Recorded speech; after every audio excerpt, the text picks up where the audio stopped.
sports. We are Black Sports. We are NC.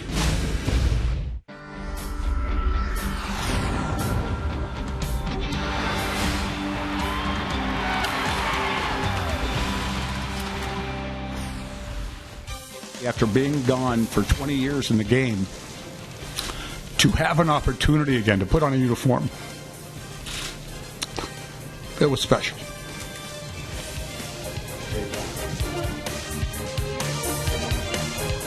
It was an emotional day today for George Brett and the Royals as he steps down as interim hitting coach. Pedro Grifol takes over full-time as the Royals try and take the series from the Baltimore Orioles. Hi, everyone. Welcome back to the ballpark. I'm Ryan Lefevre. On one hand, the clubhouse was sad to hear that George has decided that this isn't the best fit for him right now. On the other hand, there was some excitement because while he will not travel with the Royals on this upcoming road trip and the remaining road trips, he will be here at Kauffman Stadium in uniform and assisting new hitting coach Pedro Grifol. As we bring in Rex Hudler, who had several hitting coaches in his career.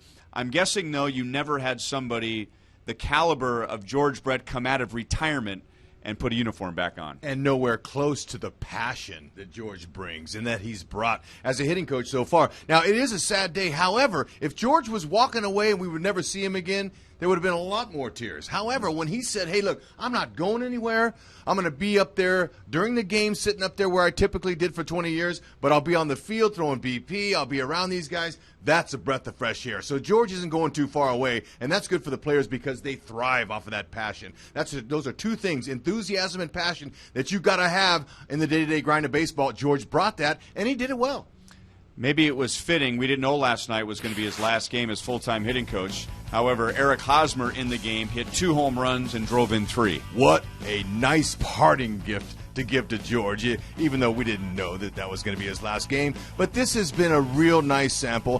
One of their star players, no question. Eric Hosmer's a star. And the fact that they've got him more confident, that was the whole reason why George came in the first place.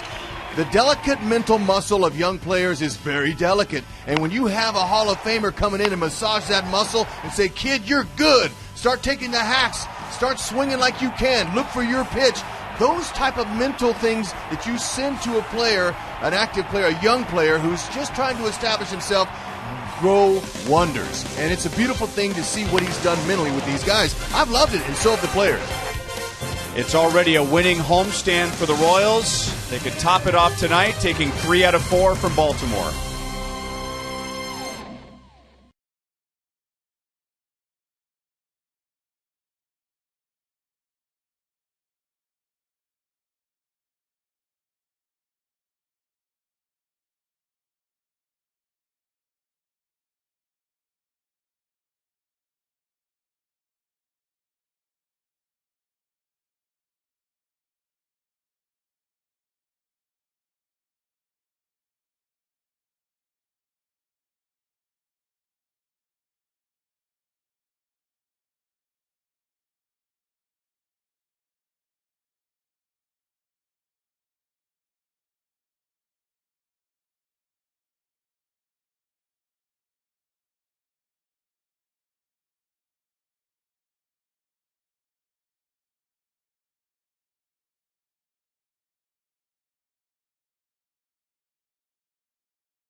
Moustakas in Texas, because Pedro joined us in Texas, and Mike was struggling, hitting 173.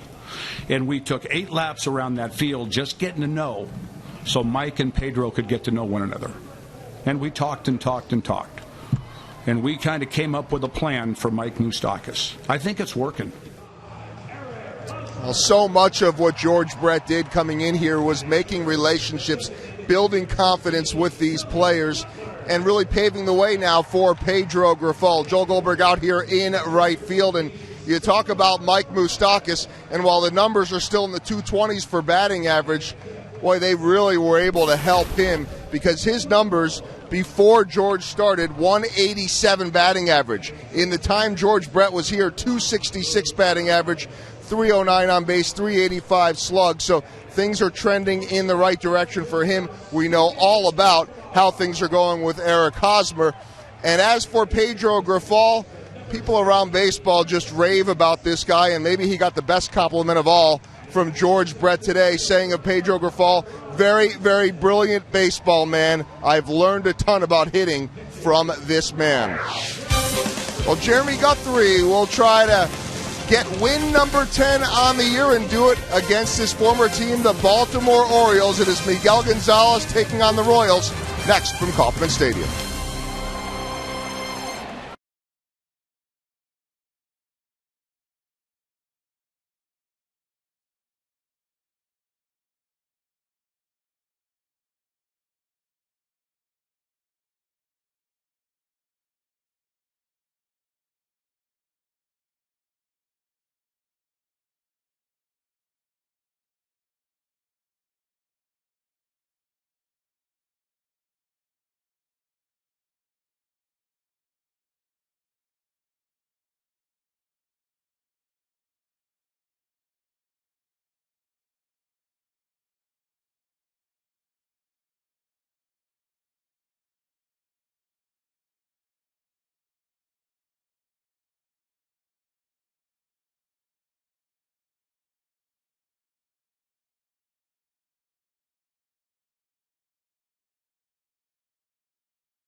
To you by the Missouri Lottery. Play the Powerball and Mega Million Scratchers game to win $100,000 or more.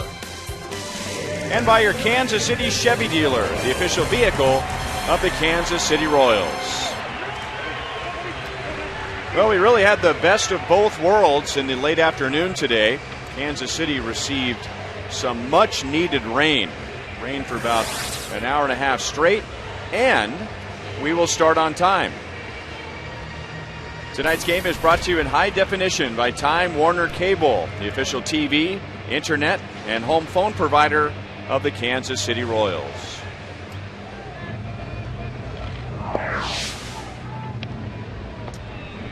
Royals in the last 2 games have held the Orioles to just 5 runs after the Orioles scored 9 in game 1. So the pitching has adjusted, and now the Royals are going to try and take 3 out of 4 in the series tonight. Sure have. They have made great adjustments against this Bird team, and they're good. They were flying high coming in here, and all of a sudden they've been grounded because some good defense out there, but really it's been pitching, and especially the relief pitching that's come in to hold them down has been fantastic.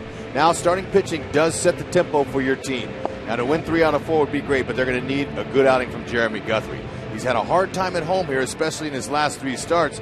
He has a 9.82 in those 3 starts at home. He can do that by throwing strike one, getting ahead of hitters, and don't walk any in the first inning. Try to get out of that first inning. That'll be helpful. He has had more walks recently, but Guthrie has the knack to win, and his team believes in him, and they got a good chance today. And you see that defense behind him? A spectacular defense. Now, from an error standpoint in the league where they stack up, they're middle of the road in the American League. I don't weigh heavily on errors. I check out the range, and to see Alex Gordon out there tonight is a beautiful thing as he's focusing right now, preparing for what he usually plays like it could be his last game. This is the kind of focus that he has and the rest of his teammates need to have, and they have a chance to climb back closer to 500 if they can just keep that day-to-day grind focus. So Jeremy Guthrie faces his former team for the second time this year. Pretty good first time around on May the 9th, giving up just 1 earned run in 6 innings. And his first pitch is in for a strike to Nate McLouth. Now Guthrie, he's gotten a little more crafty as he ages as a starting pitcher. He's tricking him a little bit more. He's got a slow curve he'll flip up there. But mainly he likes to go at him with 4-seam and 2-seam fastballs. Alex comes up in left field, and McLouth is out on 2 pitches. Mixed in a little slider, changeup. He's got the pitches. If he can just keep it down and use that defense, get some early count outs so they don't tax his pitch count. That'll really be helpful for Guthrie. For the most part, you can count on him going at least 6 innings. Very trustworthy. Strike to Manny Machado, who showed bunt. He actually did bunt twice last night. A couple of sacrifice bunts. And now Moustakas backs off as the pitch comes in. And it's down and away. 1 ball, 1 strike. Hey, if Machado wants to bunt, let him bunt. Where the kid can swing the bat, keep him out of the alleys and in the park. Speaking of in the park, Guthrie has given up 14 home runs to left-handed batters this year and 8 to right-handed batters.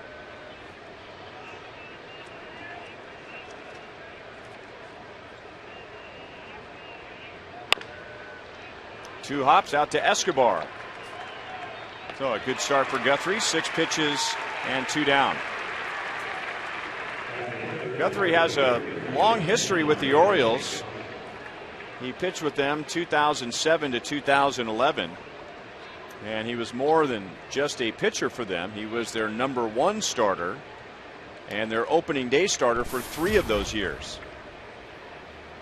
After the 2011 season, was traded to Colorado for Jason Hamill, who pitched in this series. And then, of course, last year traded to the Royals.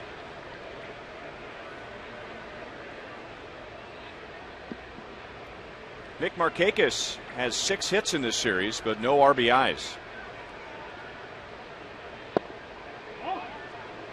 Didn't get the call. 2-0.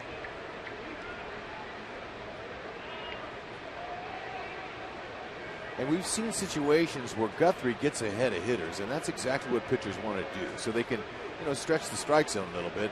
But he's been losing a few of those 0-2 counts. So we can see him get back in there.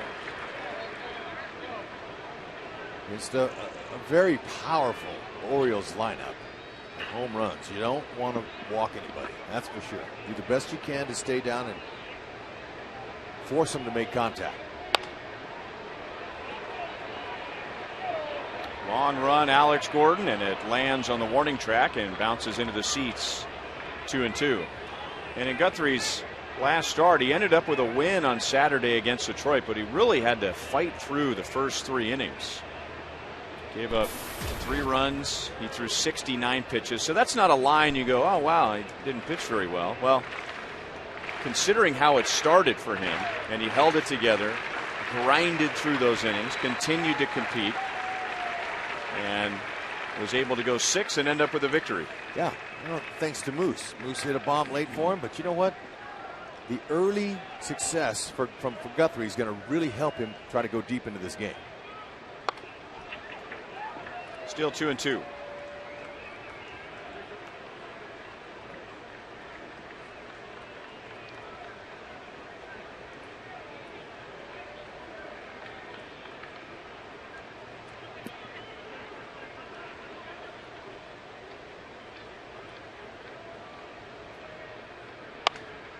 You know, watching Markakis hit, you see how he chokes up on the bat. We talked about that earlier in this series. But his hands are in a real nice position. The bat's level, and all he has to do is take his hands right to the ball. So he eliminates all the movement in his swing. And he goes right to the ball. And for some guys, that's a lot easier. It's a lot of moving parts for some. And he really chokes up with 2 strikes. And he slaps it to Moustakas, who makes a nice play on a short hop. And a good start for Guthrie. He gets the Orioles 1-2-3 in the top of the first.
Stretch of games which comes to an end tonight. That's 20 straight games around the All-Star break against teams above 500, and if the Royals can win tonight, they will finish at 10-10.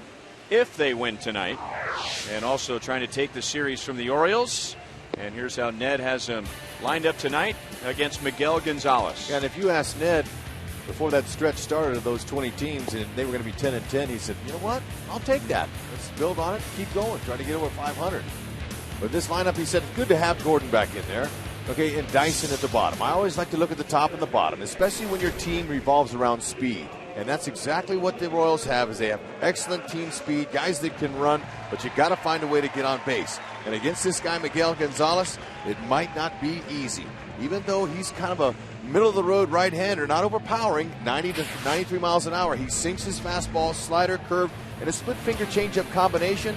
They've got to be able to find holes. This defense, they don't have as much range as our Royals do, but they're airtight. They're the top fielding percentage team in the American League. And Machado, he's just made 7 errors this year, and he's a brilliant third baseman. Playing in the hole against Gordon. That little guy, I would assume, is seeing his first big league game.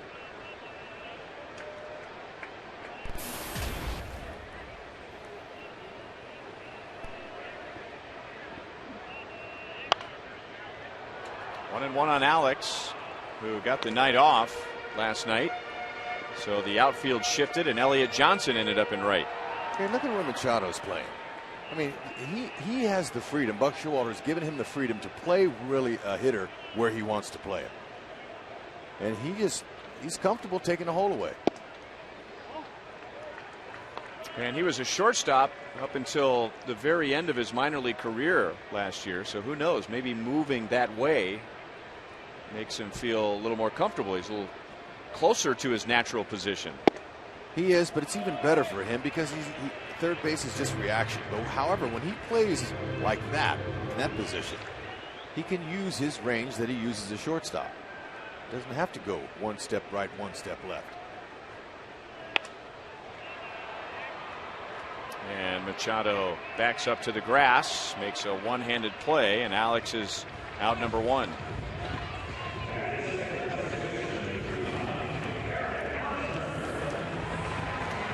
And now Eric Hosmer, who had an impressive night last night, home run in his first at-bat, but more importantly, tied the game with a 2-run home run in the 8th inning. You know, and that's the kind of swing there that's what making Grifol so happy and George. That is a vicious hack. He wasn't trying to just water a garden out there in the opposite field. He wanted to do exactly what he did. And he pulled up to bunt a pitch before that. Maybe, I think it was 2 pitches before that. And I think that was just to pull the third baseman in a little bit so he could probably go that way. But he ended up tying it up. Beautiful stroke, timely. Strike from Gonzalez. So there's George back in the suite, already taking notes as he watches the game tonight, and he'll be joining us in the booth in the 3rd inning. Fantastic. Big hop for Roberts, and he will throw out Hosmer.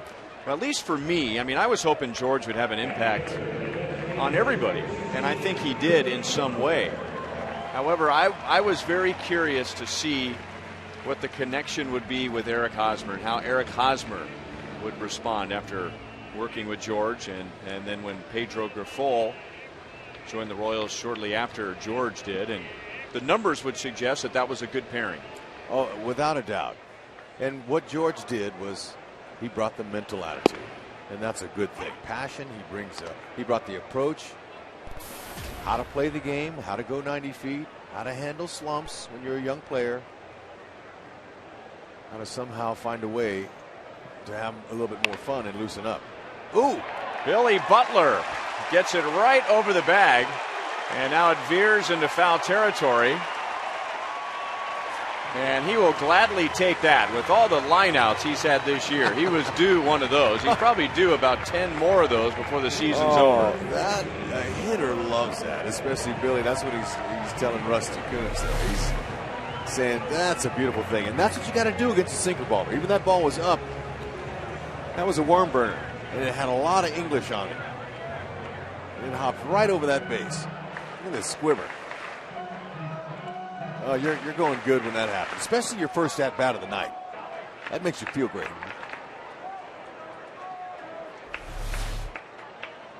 And now a chance for Sal to drive him in with 2 down. And he goes over the mound, over the bag, and into center field. Billy is around third.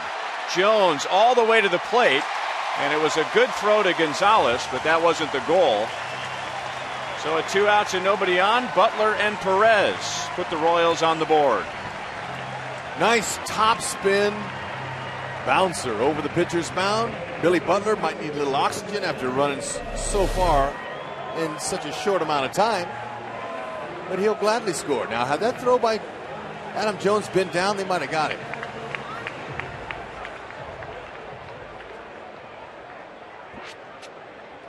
Now that's pretty good, especially since Gonzalez has limited the opponents to a 156 average with runners in scoring position with 2 outs. He's been really good, and as a matter of fact, one of the best in the American League. So they got him with 2 outs and runner in scoring position. Breaking ball for a strike to David Lowe, who has a chance to drive in a run. He has 4 hits in the series, 3 runs scored, including the game winner last night. Getting on base in front of Alcides Escobar's walk-off double.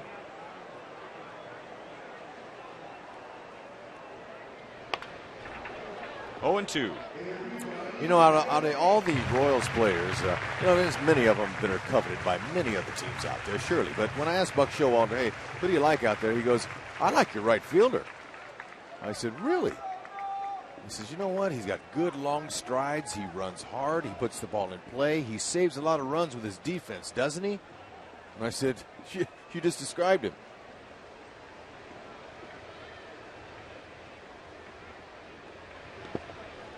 Well, he seems to do something positive every time Ned Yost puts him in the lineup.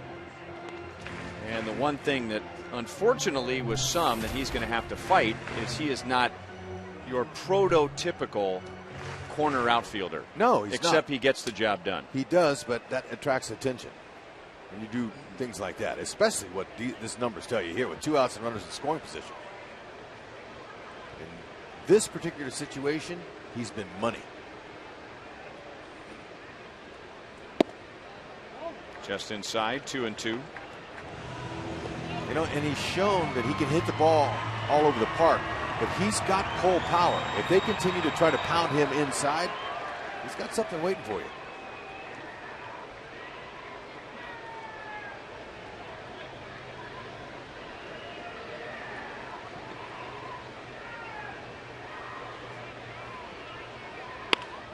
And that's stroked into right center field. David Lowe will drive in Salvador Perez. And with 2 outs in the first inning, the Royals score 2. Did I say money? That's right, 370 plus now his average is with runners in scoring position and 2 outs. And Gonzalez, he's not used to this. But it's early in the game. Keep in mind, it's the first inning. Pitchers try to make their adjustments according to their stuff and what's going on. And so he's up in the zone. At least that pitch there was. The other ones, they found holes on the ground. That's the key to beating a sinker ball.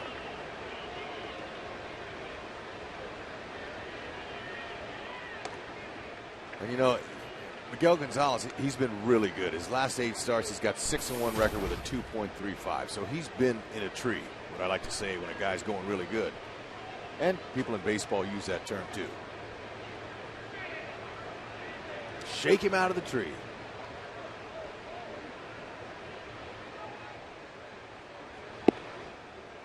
Ball 1 to Moustakas. That was the date that George Brett was named hitting coach, May 30th. And as Joel shared with us before the game tonight, he was hitting in the 180s at that time and 266 since.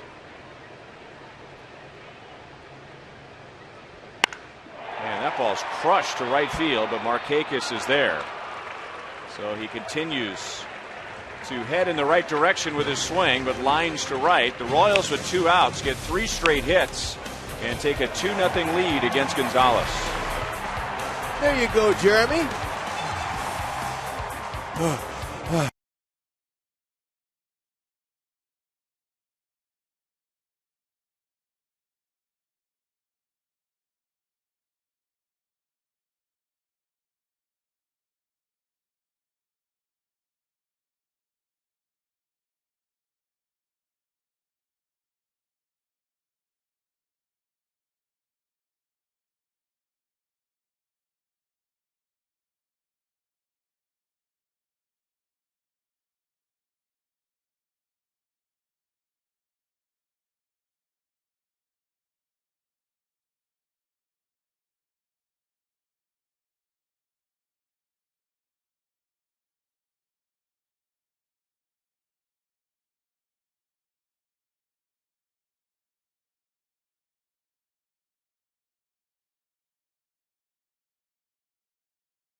Why Billy Butler's batting average is down from his norm, but it is a reason, and he was due for some good fortune, and he gets a little ground ball double up the right field line. Salvador Perez drives him in. David Lowe drives in Perez, and the Royals put 2 runs on the board after 2 were out and nobody was on. So Guthrie has a lead, and he's done his part so far, getting the Orioles 1-2-3 in the first inning. Adam Jones will lead off. So far has driven in 1 run in the series, but that was 1 big run.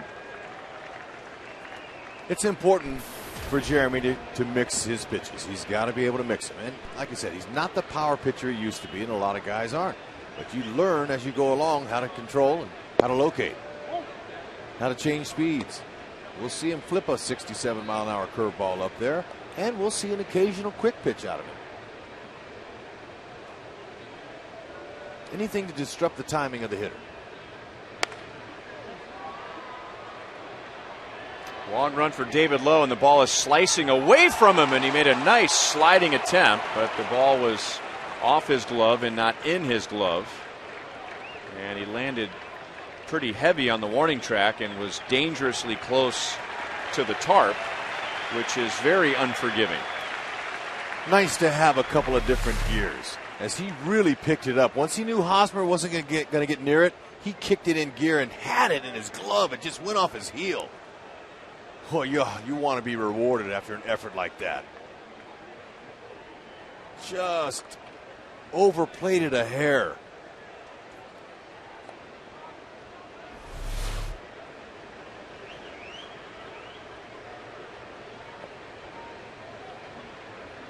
Every out you can get against the Baltimore Orioles is crucial. That's how good this team is. Under the chin, 2-2 on Jones. They're well disciplined and they run hard 90 feet, and they've got some talent, some pop.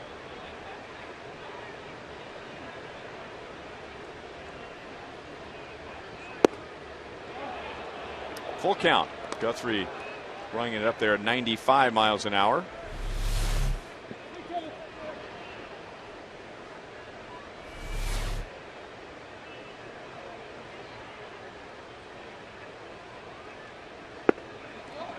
A walk to Jones, and that's not easy. And I told you earlier in the series, he went 43 games this year, Jones did, without a walk.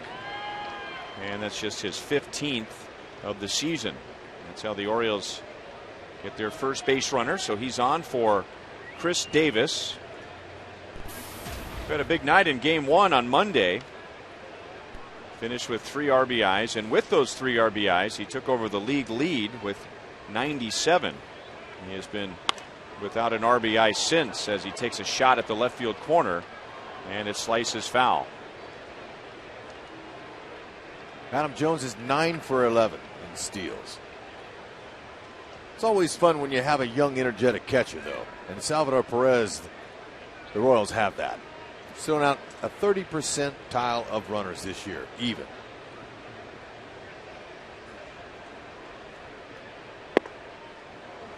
Wouldn't chase a high fastball, 1-1.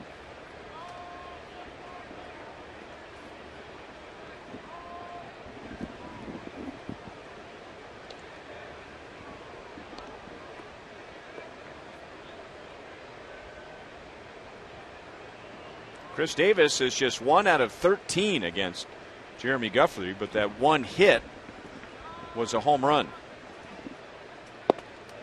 Challenged him with a fastball and threw it right by him.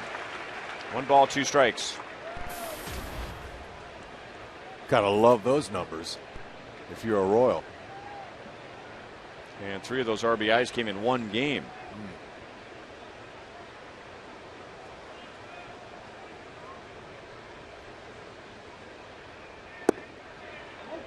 2-2. Davis has faced Jeremy Guthrie before. Just 1 for 7. That was a big fly. He hit a homer.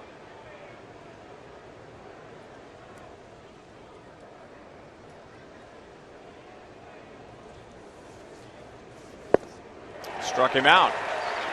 First strikeout for Guthrie.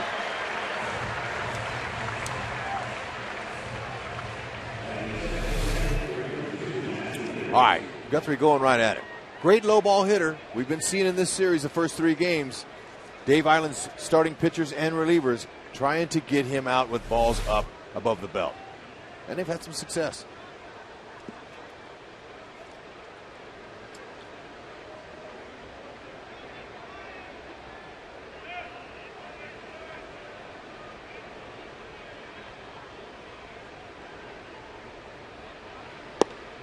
And a slow breaking ball is inside to Matt Wieters, who is the hottest Orioles hitter at the moment. And he had been swinging the bat well before this series, and he's carried it into this series. 4 out of 9 in KC and 13 out of 26. And this is game 7 of a road trip. He missed one of the games here in KC. Yeah, he's got a nice little 6-game hitting streak. That's a season high. But he's been hitting the ball all over the park, too. He's going to left field. We've seen him pull a homer here. He's in a groove. He's got a good level plane to his swing. His bat stays in the zone long. Boy, Guthrie has a good fastball tonight. Got a little bit of hop to it at the end. And he's just coming right at him. And he's not necessarily staying around the knees or lower or hitting the outer edges of the strike zone. He's just saying here. He is. But he's going to have to stay on the outer half if he's going to have success the entire game. We're not, you'd hope he'd go the whole game. But he's been a 6-inning guy for the most part. Inside, 2-2. Pitch count's important in today's modern game. Early count outs are big. But finishing guys off is what prevents a high pitch count.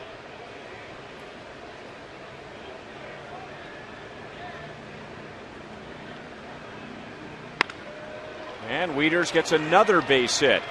And Jones will go first to third. So that means Matt Wieters is 14 for his last 27. And right after the Royals get 2 runs in the bottom of the first, the Orioles have runners at the corners. Okay, the same pitch that he swung and missed at in the very last pitch. Same one. This time, he just was able to stay with it longer, stayed on top of it. A little bit too much of an uppercut the pitch before that.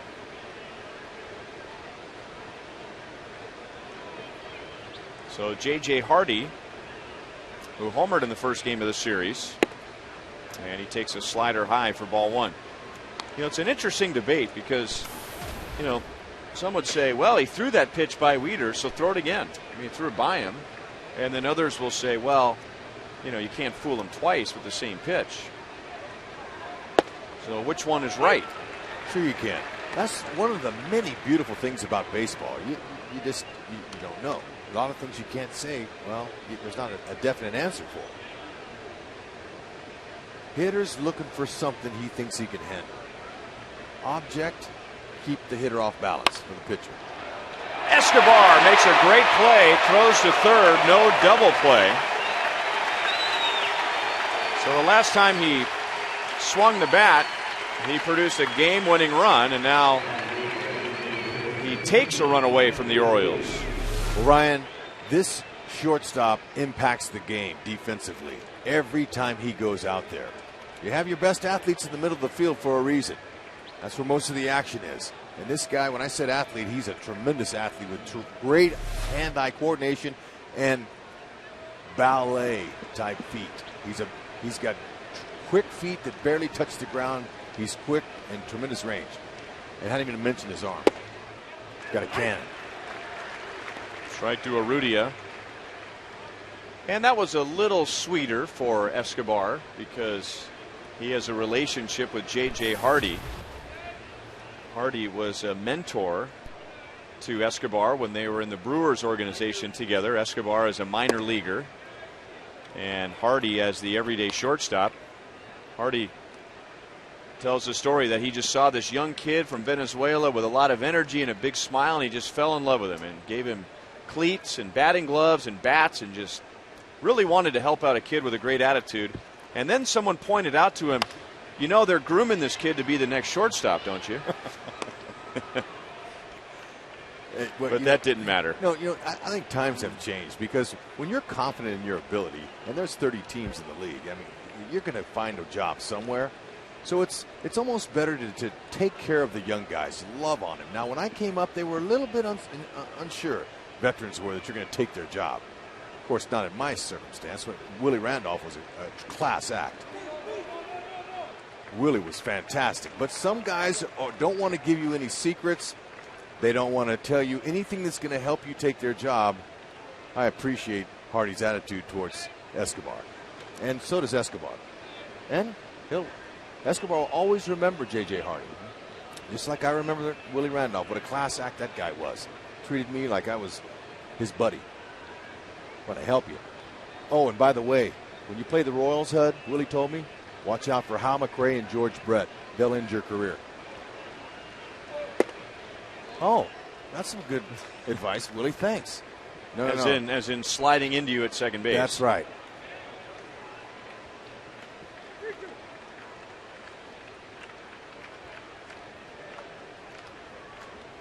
So Wieters will run on this 3-2 pitch.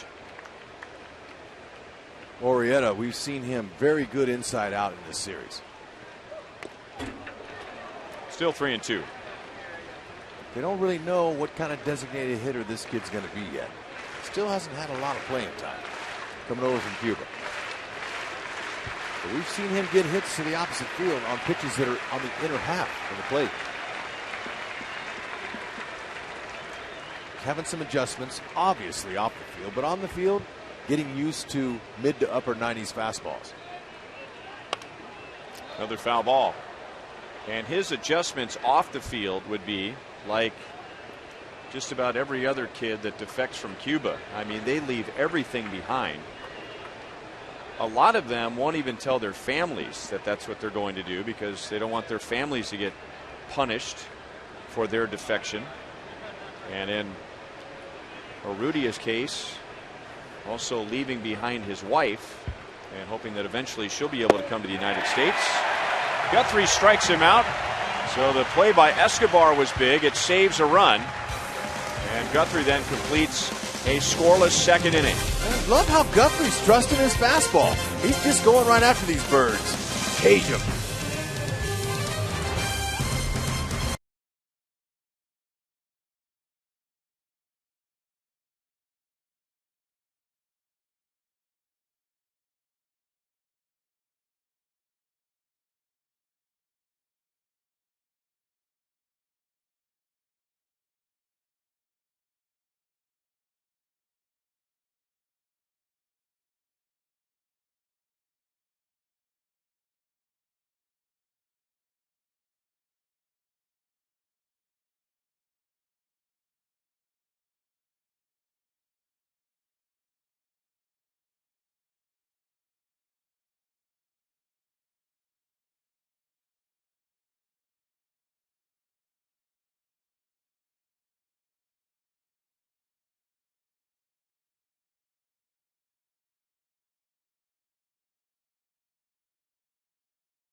Alcides Escobar against one of the toughest pitchers in the league against right-hand hitting. He got a first pitch that was up and in. Didn't quite get a home run, but he did get the game-winning RBI. And the Royals in walk-off fashion, taking Game 3 from the Orioles. He wanted the walk-off homer, and who wouldn't? But you know what? That wall is very tall out here at the K, and it goes all the way from pole to pole. And you got a chance if it stays in the yard to do something special. We saw it. A reminder as you enjoy a cold one to look forward to Miller Time later in tonight's game, brought to you by Miller Lite. Starting to rain again. We did start on time, but there was no batting practice on the field tonight because of the rain, and now several fans have opened up their umbrellas. Of course, we always look for the grounds crew, and there is no sign of them. So that would suggest that this is just a temporary shower.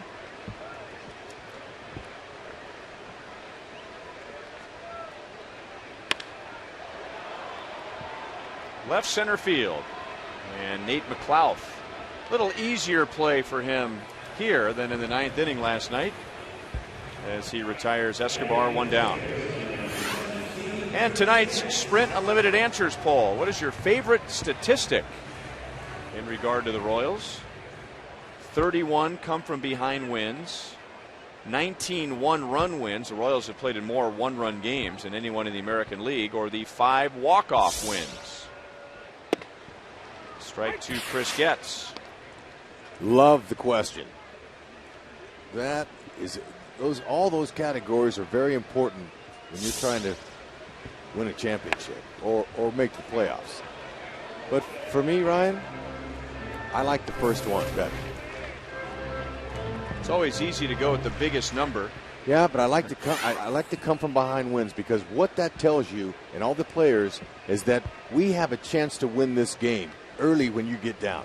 That keeps you in the game longer. That statistic right there will keep your teammates focused. Hey, we got them where we want them, guys, all the way through 9 innings.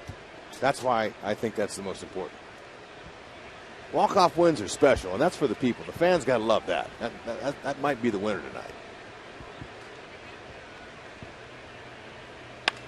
Getz slaps it the other way, and that's up the line. McLouth slides to keep it out of the corner, but Getz will go sliding, and he has a 1-out double. Bottle that swing up, Chris Getz, because that is huge. Use the opposite field, wait till the ball travels deep, and the ball's elevated again by Gonzalez. So his command's not good, but this is how you take advantage of a mistake.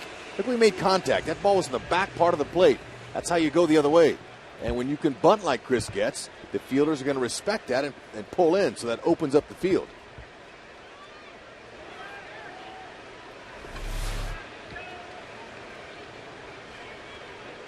And now Gerard Dyson. Good bunt. Wet grass. No chance. That's beautiful. Right on contact. You could tell that the placement, you can put it in your pocket. Ned Yost has to love that. You not only get the runner over, but you get on first base and a chance for more. Great angle with the bat. You keep the bat head up so that the ball goes down, and then the speed takes care of the rest. But you pull the first baseman off, really, the only way you defend this is the second baseman's got to cheat, and he's got to get over there and cover. I don't know if unless you really, really cheat, I don't think there's a second baseman or a pitcher that's going to beat Gerard Dyson at first base. You might be right, Ryan, but I'm just telling you, the only way you can defend that is to pull that second baseman way over towards first, and you get him out of position there. But that's what speed does. Speed intimidates the defense. It makes them move around. They make mistakes. And the Royals have excellent team speed. And Gerard Dyson, he'll tell you, that's what speed do. And he's revving his engine over at first base as Gonzalez misses high to Alex. Alex popped out in the first inning. Well, you got to like the mentality of the offense of the Royals so far early in this game. A couple runs already. They're pressuring Gonzalez. That's what you do. You step on their neck. You go for it. You really pressure them by getting ahead of them. Dyson runs, and Alex got a pitch that he couldn't resist, and he fouls it back. 1 ball, 1 strike. All right, let's take a quick peek back to that sprint question. Talked about the comeback wins, the walk-offs, how the fans love that. The one-run wins, that's impressive. That tells you what kind of back end of a bullpen the Royals have. Solid.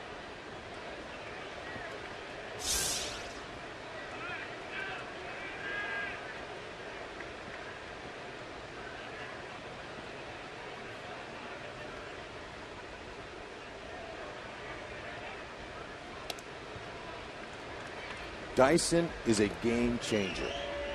If he can somehow transform his game, and by that I mean be more consistent with his game offensively and utilize his speed, manipulate the corners, kind of like Chris gets, he has a chance to be a star.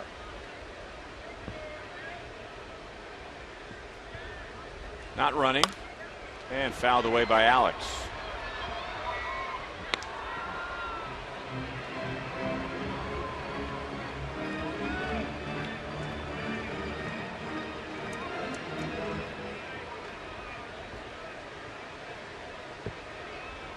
The two hitters that have been struggling the most lately are the two hitters that Ned Yost is trying to find rare opportunities to give them games off. And that would be Alex Gordon and Salvador Perez. And as much as Alex respects authority, and you'll never hear him say anything against the team or the manager, he shows up every day to play. I mean, he makes that very clear. That to him, it's not a day off. He got benched. He's a manager's delight.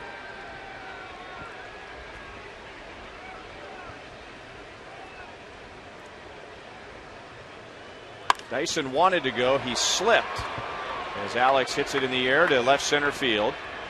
Getz will tag. Dyson will tag. Dyson holds. Getz scores. And Alex Gordon drives in his 50th run of the year. And the Royals have a 3-0 lead. Yeah, that's what Alex was trying to do the whole time. He didn't want to hit the ball on the ground and stay away from a double play. He had a nice uppercut swing going. And that's the right approach. Staying inside of the ball keeps your hands from rolling over and hitting into a 4-6-3.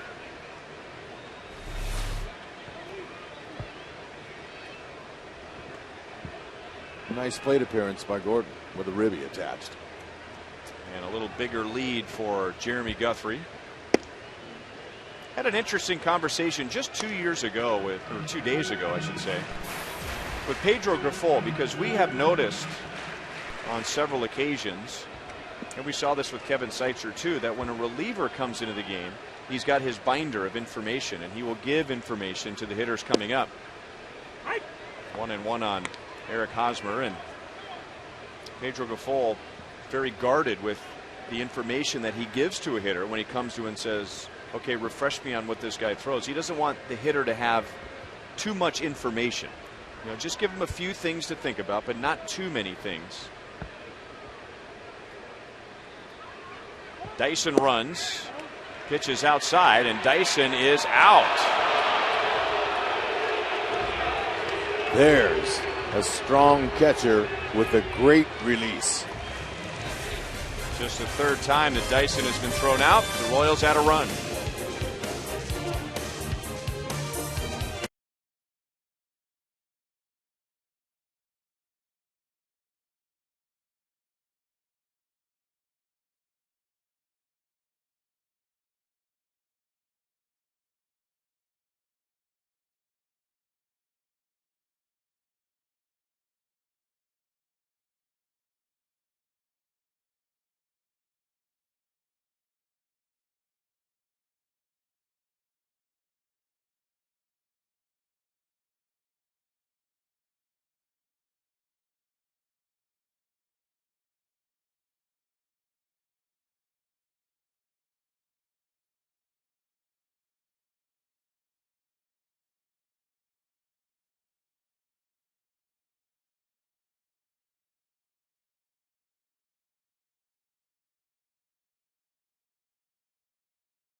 comfort level with the players.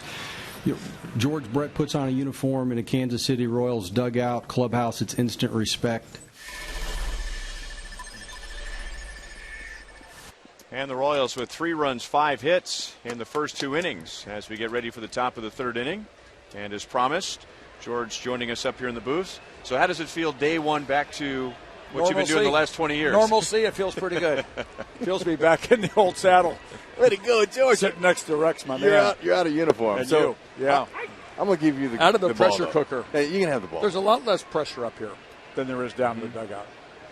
Well, you know, the first, I guess, aha moment, George Brett moment I had my first year here was how much you talked about how fear drove you as a player. You know, the fear is what led to so many of those hits. And then that I was really impressed by your press conference in St. Louis as Roberts gets a base hit to right field. And, you know, so many coaches get jobs, George, and nothing against them, but they say, we're going to do this, we're going to do that, and we're going to do that. Here's what we're going to do. And you were just very honest. You know, I don't know if I'm going to be good at this or not. Well, I didn't know. I've never done this before. And a lot of these coaches that promise all these results have done this their whole life. I've never coached. I never have. And I think the analogy I brought up of Fred Couples, because he and I have been friends for a long, long time. And, you know, I played a lot of rounds of golf with Fred, and Fred's never given me one tip on the course. And I said, why? And he says, I'm not a good teacher. I'm a good player. And believe me, if you ask Fred Couples right now, would he rather be remembered as a good player, or would he rather be remembered as a Butch Harmon, a Hank Haney? No, Fred Couples is in the Hall of Fame because he was a good player. And the old saying, those that can do, and those that can't teach, easier said than done. For me, it was easier doing than saying. I was not a good hitting coach, and I'll be very honest with everybody out there. I was not good. I mean, I knew how George Brett hit.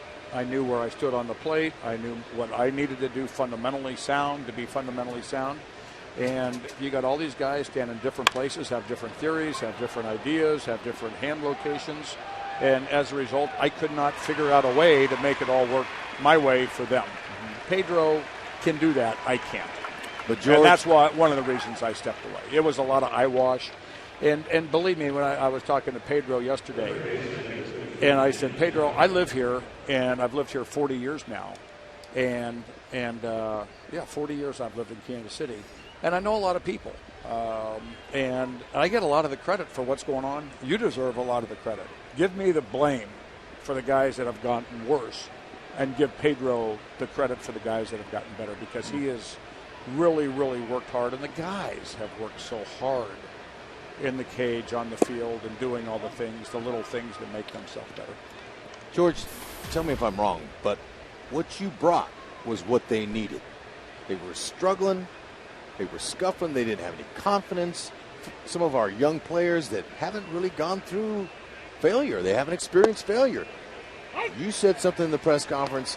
If you don't have confidence, you have no chance to succeed at the major league level. But Right. you made them feel good about themselves. Well, I told them that too when I took the job, and you know, I was not an instant success when I came to the big leagues. I struggled in 1973. I hit 125 with 45 at bats, and at the All-Star break in '74, I was hitting a little over 200 with 200 at bats.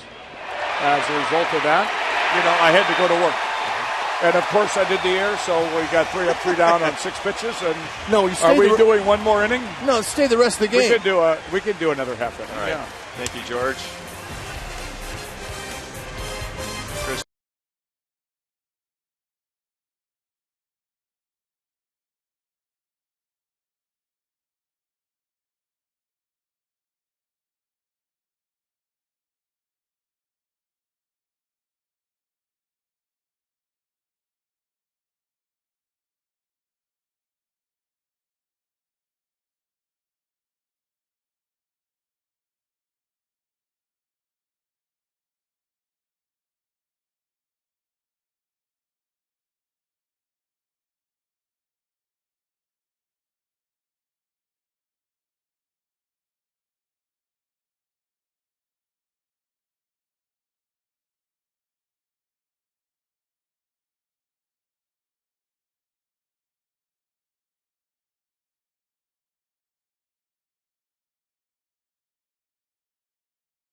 3-0 Royals to the bottom of the third inning as Eric Hosmer takes low ball one. We're visiting with George Brett.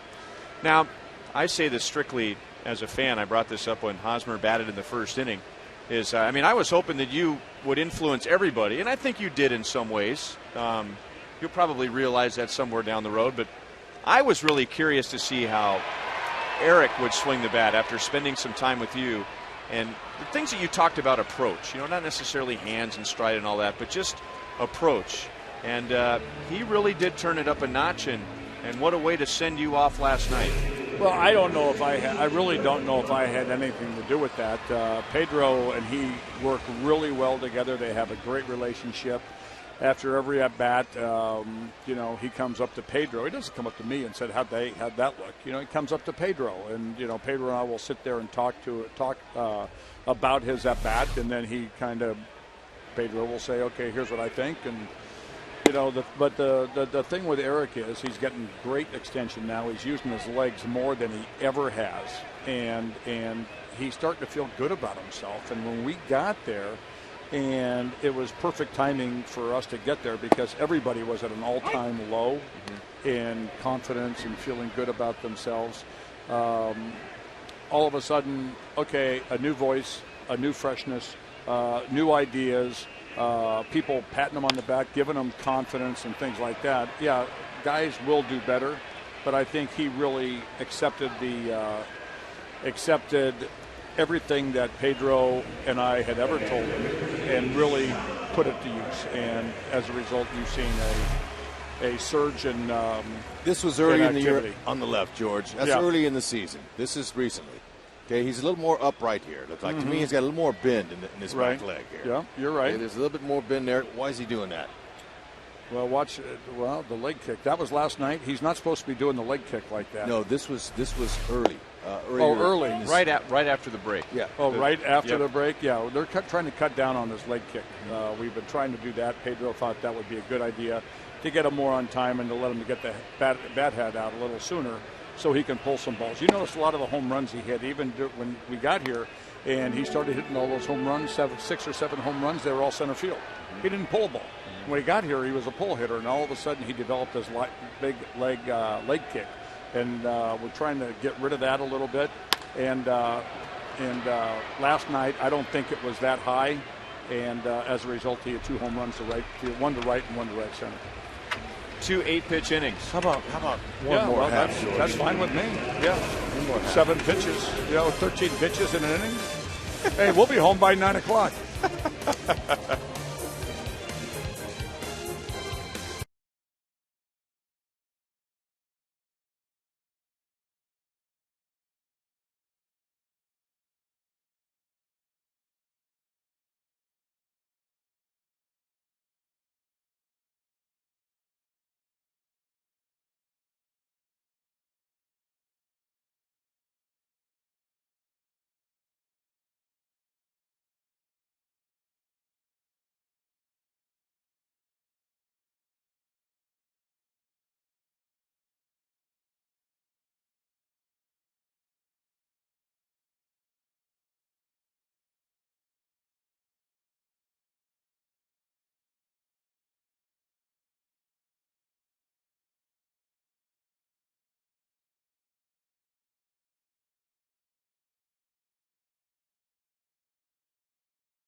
At the Royals fantasy camp in January of next year. as you'll be guided by Royals legends. You will suit up in your own Royals uniform. You'll be on a team. You'll get personal instruction from Royals alumni, your own locker, and play several games at the beautiful Surprise, Arizona spring training facility. 1 week you will never forget. You must be at least 30 years of age or older. Go to royals.com/fantasycamp for more information as we continue with George Brett, who made it official earlier today that he is stepping down as interim hitting coach, going back to his role as vice president of baseball operations. And yet at the same time, you are still going to be involved on the field when the Royals are home. Yeah, I'll come out quite a bit. Get here about 2:30, 3 o'clock. They take batting practice, extra batting practice, usually on the field about 3. And go out there and throw some batting practice to them, go in the cage and underhand some balls to them. And, talk to Pedro and give him my observations of what I think I see, and he can do with it what he wants. But, we've worked very, very well together, and every once in a while I come up with a cockamamie idea. I came up with one last night or yesterday for Gordon. He didn't play in the game. So I said, Alex, I've always wanted to see you do this, so why don't you try it today since you're not playing?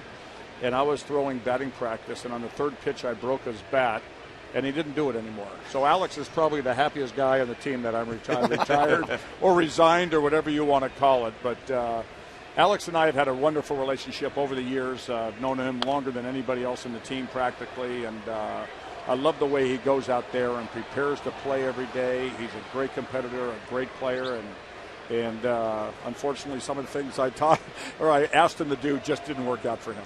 Well, Rex and I talked about this, and I think I can bring it up more now because you've made the move. But I overheard some conversations around the batting cage as Getz is going to throw out Markakis, and you made a lot of suggestions. I mean, that's what I did because I knew do this. I'm new at this. I didn't know how to go about doing my job.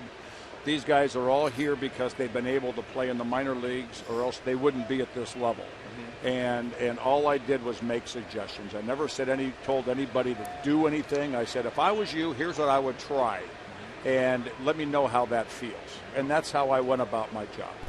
I would think that'd be refreshing, Hud, for a coach to take an approach like that. I mean, aside from George's credentials, to just have a coach to say, hey, give this a try, see what you think. Hey, guess what? We're going to have a 4-pitch inning again. Yeah. Hey, George, in your press conference today, you got a little emotional when you came to taking the uniform off. It's always emotional. And I got emotional, too, because I could feel you. It's a privilege to be in uniform down there. Sure. And you felt that for and 2 so months. many people, and right now the Royals, I do not think are planning on hiring another hitting coach from what when Dayton and I talked. But so many people would have given the right arm for an opportunity like I had right there to do that for 2 months. Do it for a week. Do it for a night. How about sit in the dugout for a night with the Royals? People would give their right arm for that. And yet I had the job till the end of the season if I thought I was capable of helping these guys get better and turn them around and, getting them to the next level. I don't think I could do that, and that's one of the reasons I stepped away. But I walked away from a job that millions of people would have given the right arm to. And that's what's always makes it tough. That was part of the emotion. Yeah. I felt it. And the young Royals, hitters, pitchers.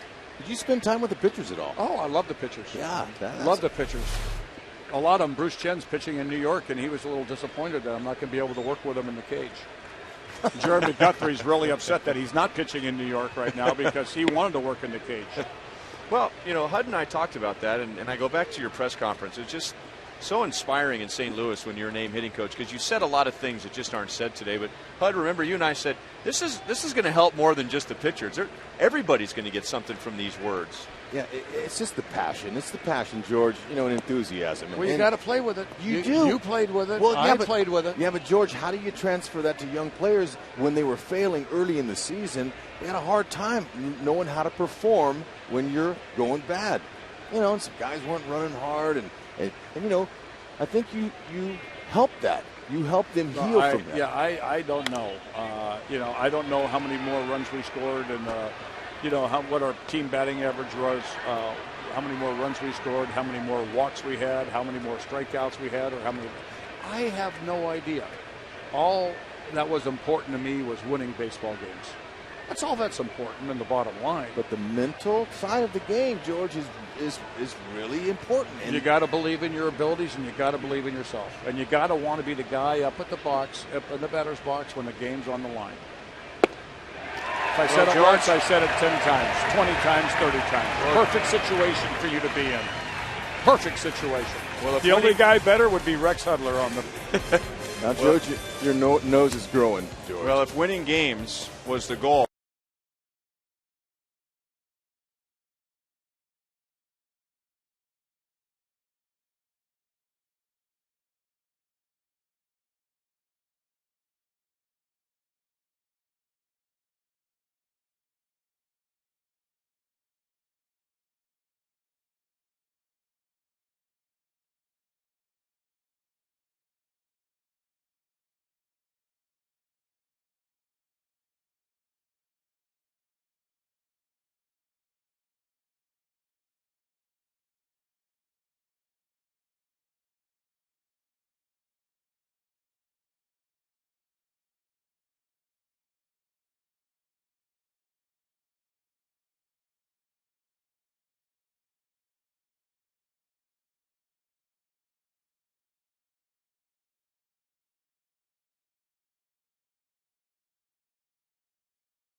Well, the Royals have rolled out a new program called Royals Rewards, where you can earn points for online ticket purchases and activity with the Royals website, Facebook, and Twitter. You can then redeem points for prizes and special experiences. So create your profile now at royalsrewards.com.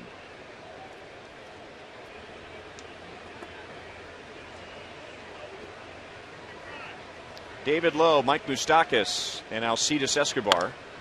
And David Lowe, who's already driven in a run, drops one into right center field. And Nick Markakis, the Gold Glover, goes sliding on the wet grass to take a hit away from David Lowe.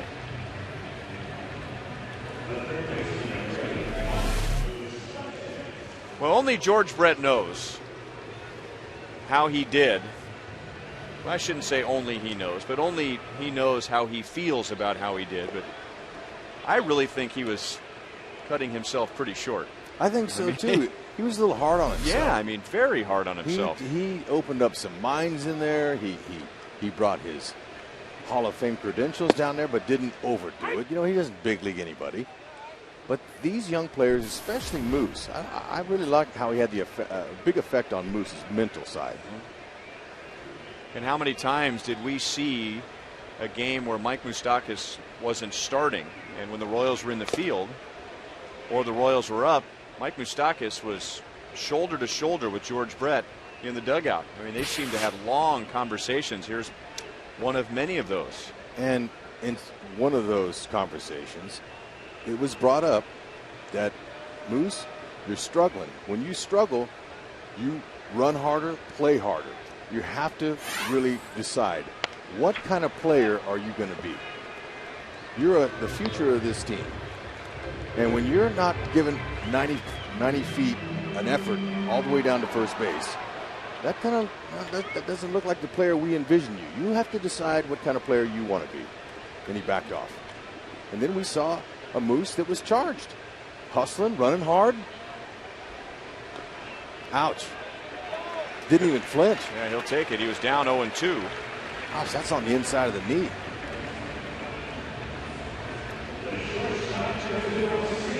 Well, in the press conference today, at one point, George said that there were some hitters that didn't look good at all.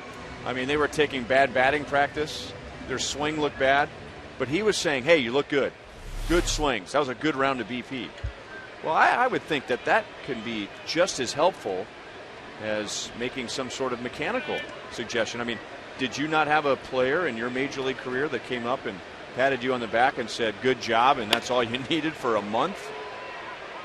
Moustakas was running, and Markakis makes a play in right field to retire Escobar 2 down. Yes, Ryan. Didn't happen all that often because there's usually not a lot of people patting you on the back at the big league level. But every once in a while, coming from the right source, a little encouragement goes a long way. And believe me, the mental side of this game is the most important side. You hear people say that, but until you've actually lived it and grinded that out and dealt with failure, you know how important encouragement can be to these guys, especially to younger players too. I mean, those are the guys that haven't been through the battles. And when I say battles, I use that term lightly. It's not a literal battle, but it's a grind. And confidence is the extra guy you bring out there with you. And if you don't have him, you're in big trouble. That's where your body language needs to look confident, if mentally you're not. And that's what he was talking about with Moose. Getz pops it into shallow center field, and Jones will come up and make the play. So we've gone 4, and the Royals, hoping to take 3 out of 4 from Baltimore, have a 3-0 lead.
Takes us to Chicago afternoon baseball. Love the throwback uniforms for the White Sox. Not loving the defense here of Torrey Hunter. A rare error for him, his 3rd on the year. Dunn scores easily. They would get Konerko, who was lumbering to the plate. Jake Peavy wins in what might be his last start as a White Sox pitcher. He's in all those trade rumors right now. And guys, should point out, and this one really worth noting, Justin Verlander, final line, 6 innings, 11 hits, 7 earned runs. His ERA now, 3.99. Which most pitchers would take. Yep. But that's a huge ERA for him, and that's back-to-back bad starts for Justin Verlander.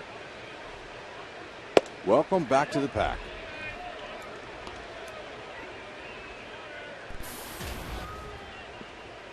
Jeremy Guthrie has retired the last 5 Orioles. Matt Wieters singled in the 2nd inning. So the Orioles are wrapping up a 7-game road trip. Wieters is 14 out of 27.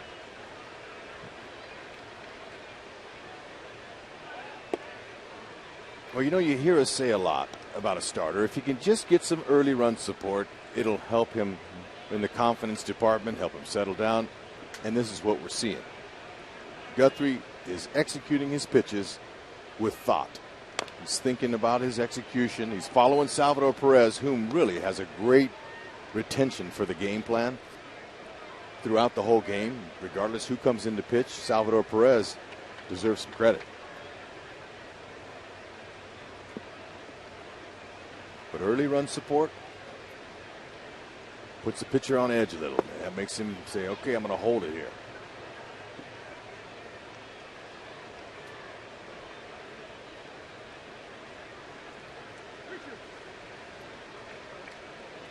Pretty good velocity tonight. He's had 11 pitches where he's hit 95 or more on the radar gun. Off of Hosmer's glove and into right field. And it should be another base hit for Wieters. And it is a base hit. So where does Guthrie compare against Miguel Gonzalez? Guthrie's been up to 96, Gonzalez 93 so far in our Time Warner Cable Ultimate Internet Pitch Speed Comparison. But if you look up there at that pitch, at the pitch total right there, that's a very comfortable place right there in the fifth inning. That's a good number. And that movement, 0-1 on J.J. Hardy. And there's a difference in fastballs. You can turn a fastball into 3 or 4 different pitches. 2-seamer, 4-seamer. That's Guthrie's main thing. That one just moved, 2-seam. There's a little breaking ball. Slider. Escobar gets over to Hosmer for a double play, and the second double play for the Royals tonight. When you barehand a ball that's thrown to you, you got to really be sure, because you got to make sure a one out for sure. Look at it. Now Getz concentrated, caught it first, and then got the first out, and then turned it. But you got to get one before you get two. Good concentration by Getz.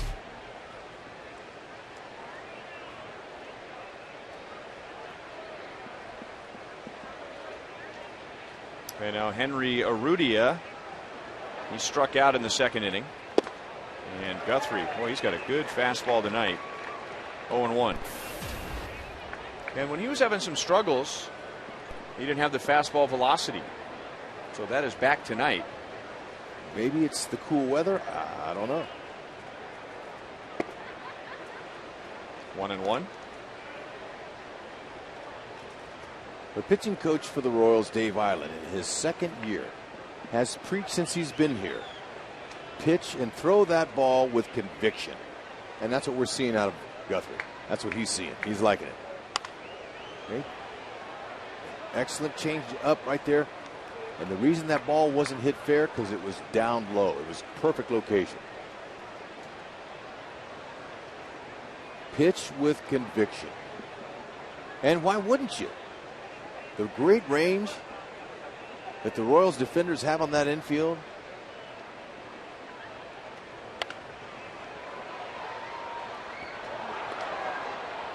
And he has been more of a ground ball pitcher tonight. He is typically a fly ball pitcher, which always made Kauffman Stadium a good fit for him.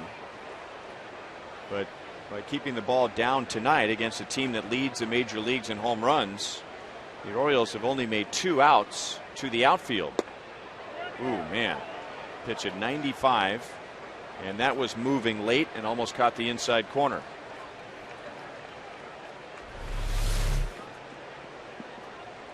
Ooh. Not a bad miss.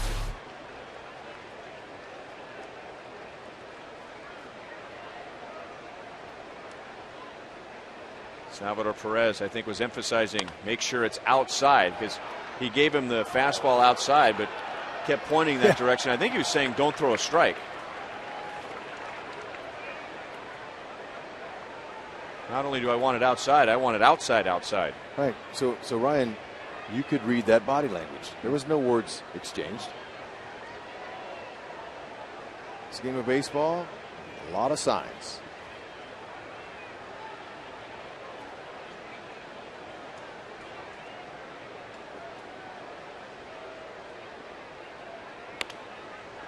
Another foul ball.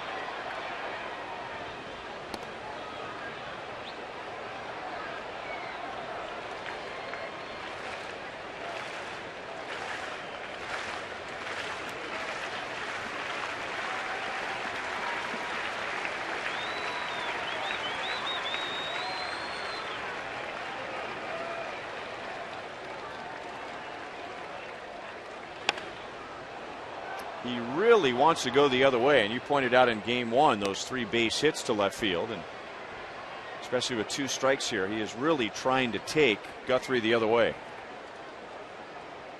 As a result, he has fouled off 5 pitches in this at bat. So just seeing this 4th game here, actually he's played 3 out of 4. He's going to have trouble as the league adjusts to this young man on hard power fastballs in. Won't be much longer. They'll start pounding him in if he keeps serving that ball out to left field. You can tell by the defense, especially with the Royals outfielders, where they're playing him. This is a designated hitter. DHs really are designed to have power and be a run producer. But you can see how they're all swung over, especially these guys in the outfield. They're all playing him the other way. And Arrieta will have to start making some adjustments eventually. But he's got a good at-bat going here.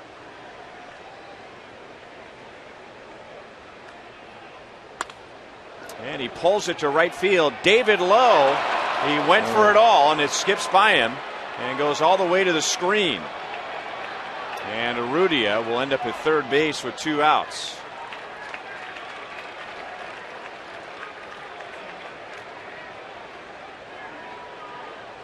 That's just the first mistake I've seen Lowe make. And he got a perfect jump. That's why he thought he could believe it. He came in the minute contact. I watched him.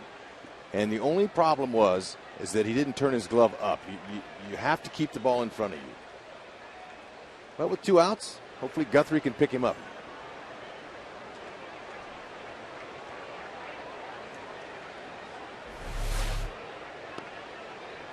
So it's the first major league triple for Henry Urrutia. Second time the Orioles have had a runner at third. And now Guthrie getting ready to face Brian Roberts. He's single to right in the 3rd inning. It was a 10-pitch at bat for Urrutia. After all those foul balls to the left side, he got a pitch that he could pull. He won it. Changeup stayed in.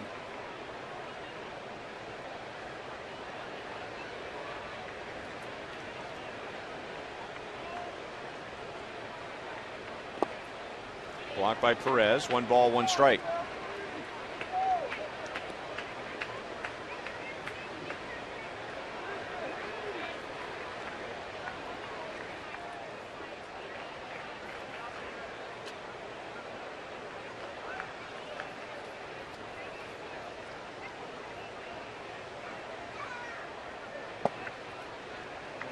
Two and 1.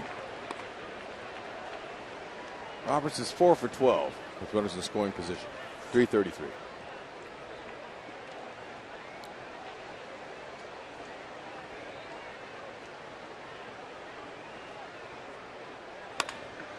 And that's lined into left center field, so that triple turns into a run as Roberts now will try for 2, and he is in with a hustling double. So a triple followed by a double, and that makes it a 3-1 game.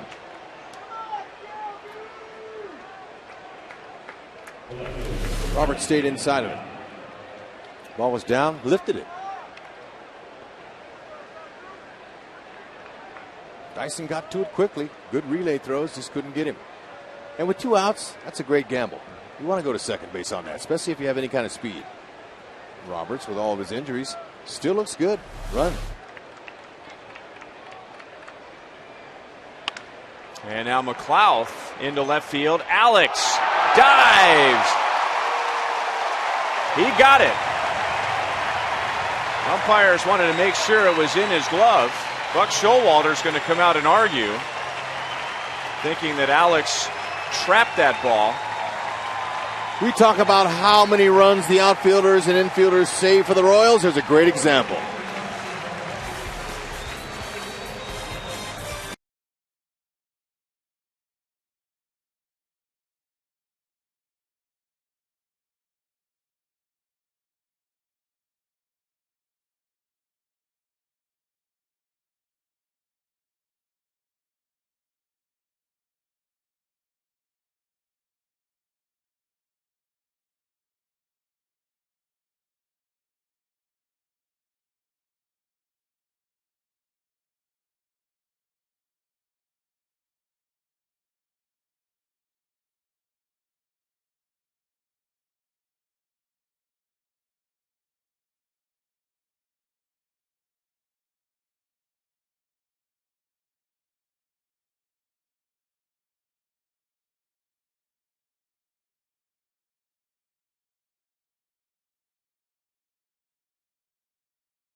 to see if the ball was in Alex's glove, and when he showed it, third base umpire Bill Miller ruled a catch. Alex sliding on a ball hit by Nate McLouth.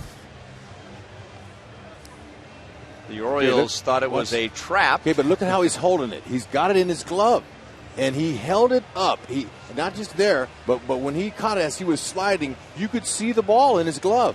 This is an angle going to show it to you. I'm saying that it could have been on his leather, on that pinky finger. So it looks like a trap, but it actually hit the bottom of the glove. But watch him here. Watch how he's. Okay, look at that. It's in his glove the whole way. So he sold it before he even pulled it up like that. That's a very heads-up catch by Gordon. Well, that's two completely different angles. The first one looked like a trap to me, but that angle there looked like you might be right, that it looked like a trap, but instead of hitting the grass, the ball hit the glove. And that was the view that I saw live. Here's the first one. But this view, you can't see it. Boy, what a beautiful catch to save a run. Now this one here now, watch him how it's in his glove. Ooh. And Gerard Dyson slashes a base hit to left field. He's 2 for 2. So the Orioles just got on the board at the top of the 5th inning, and the Royals come back with the leadoff man on.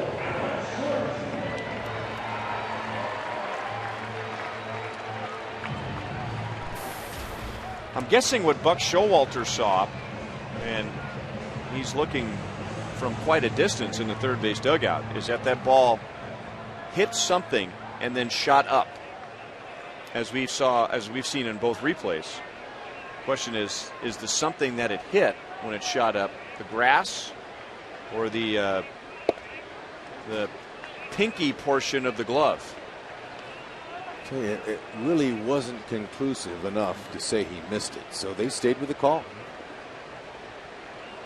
And remember, they don't have that replay yet, but there'll be expanded replay in the future, as close as next year.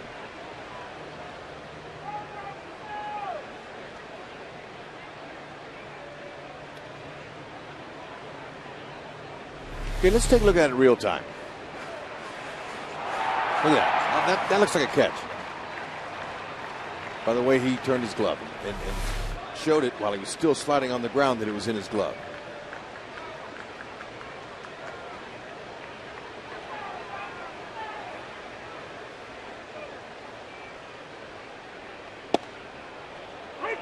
Strike on Alex, 1-1. Drove in his 50th run in the second inning with a sac fly. He popped out in the first. Dyson, right before during the sac fly, as Alex eventually got the fly ball to center field, was caught stealing by Wieters. Just the third time this year he's been caught stealing. Well, we love to brag about Salvador Perez, but you know the Orioles fans love to brag about Wieters, and they should, as he's nabbed 39.5% of base runners. Anything over 30 is good, really good.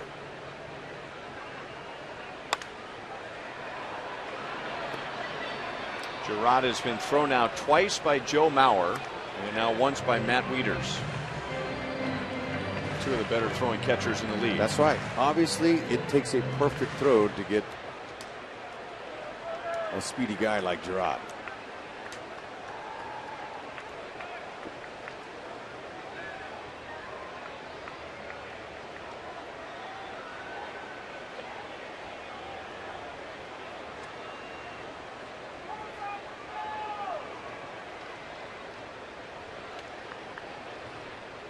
Alex hasn't homered since the 7th of this month.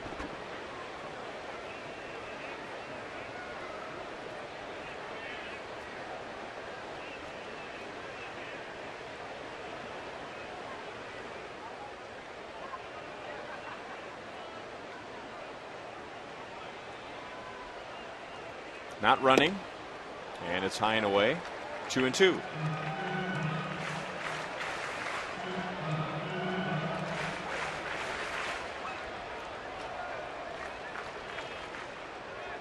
I mentioned it at the top of the game here about your number 1 hitter and your number 9 hitter, how they go hand in hand. And the fact that Dyson's 2 for 2 and been out there, it's given Alex a little bit of an opportunity here to work with it. Now Dyson runs, and Alex rips it up the right field line, and that'll go all the way to the corner. And with Dyson's speed, he can jog home. And now Markakis has trouble in right field, and Alex will end up at third base. 4-1 Royals, still nobody out.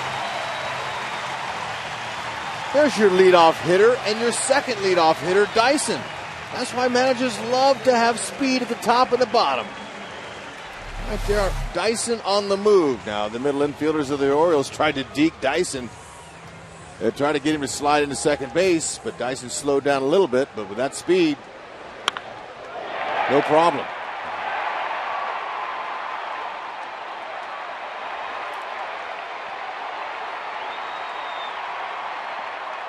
Gordon's third triple of the year.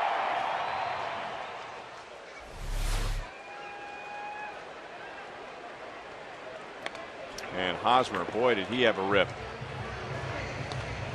So the Royals answer. They get the run right back in the bottom of the fifth. Hosmer is grounded to second and flied to center. How about this hack? Yeah, now, he don't get cheated. He swings hard. Now, George talked about it when we had him up here about really trying to keep gauge of that front foot. We talked about that all season long.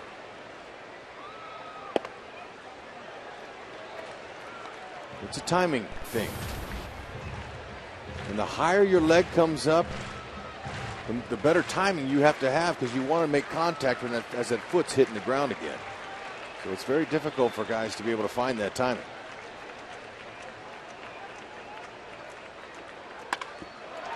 And past Hardy and into left center field, and that ball was smoked.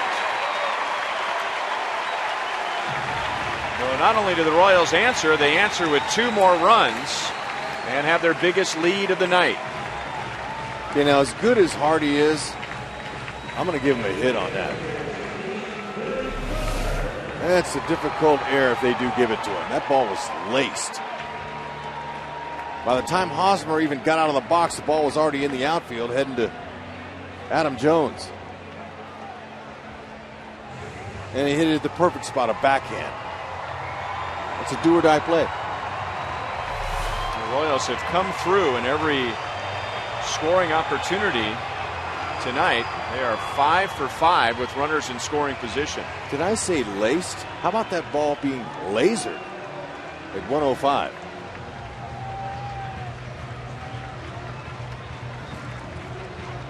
Pitching coach Rick Adair out to have a chat with Miguel Gonzalez. Fans, be sure to take advantage of the 4 for 44 deal from the Royals and Taco Bell. You'll get 4 tickets to a game, 4 Royals hats, and 4 Taco Bell Doritos Locos Taco Supreme coupons. All for $44 plus tax. And this package is good for any Royals home game while supplies last. And you can get those tickets at the Kauffman Stadium box office or by going to Royals.com/Taco Bell as Troy Patton starts to warm up in the Oriole bullpen. The Royals are having a good game against a good pitcher. Miguel Gonzalez carried 8 straight quality starts into tonight's game. One of the best pitchers in the American League since the beginning of June.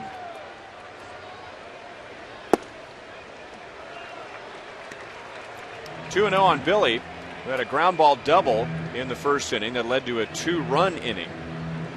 And he's grounded out to third. And it was a squibber.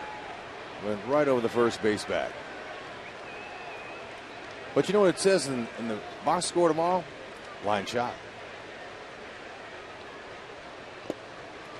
Backhanded by Wieters, 3-0.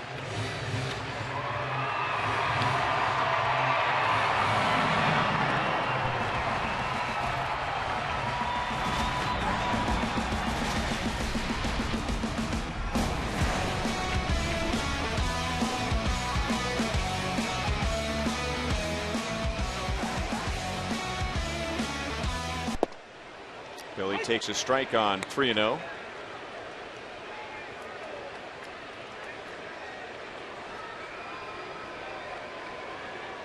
Get the feeling when Billy Butler hits with 3-0 that nothing changes. He doesn't always swing, he doesn't always take, he just treats it like another pitch. And now he will walk. So the first 4 reach against Gonzalez in the 5th inning, right after the Orioles got him a run and got on the board for the first time. That is his first walk. It is Billy Butler's 53rd walk of the year, and it puts 2 on for Salvador Perez, and he's already driven in a run tonight. If you ask pitching coach Rick Adair of the Orioles what he thought the problem was, he'll tell you that elevation has been an issue in this game for Gonzalez. Because when you're getting balls struck at 104 miles an hour hit speed off the bat, those aren't pitches that are down and on the corners. Those are balls that are elevated and saying, hit me hard somewhere. Got the call with a high strike, so another pitch that was up. That's what I'm saying. Hitters don't miss those pitches that often at this level.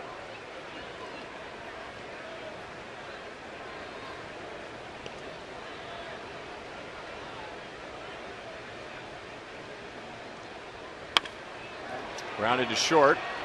Hardy to Roberts to Davis for a double play. The inning is not over.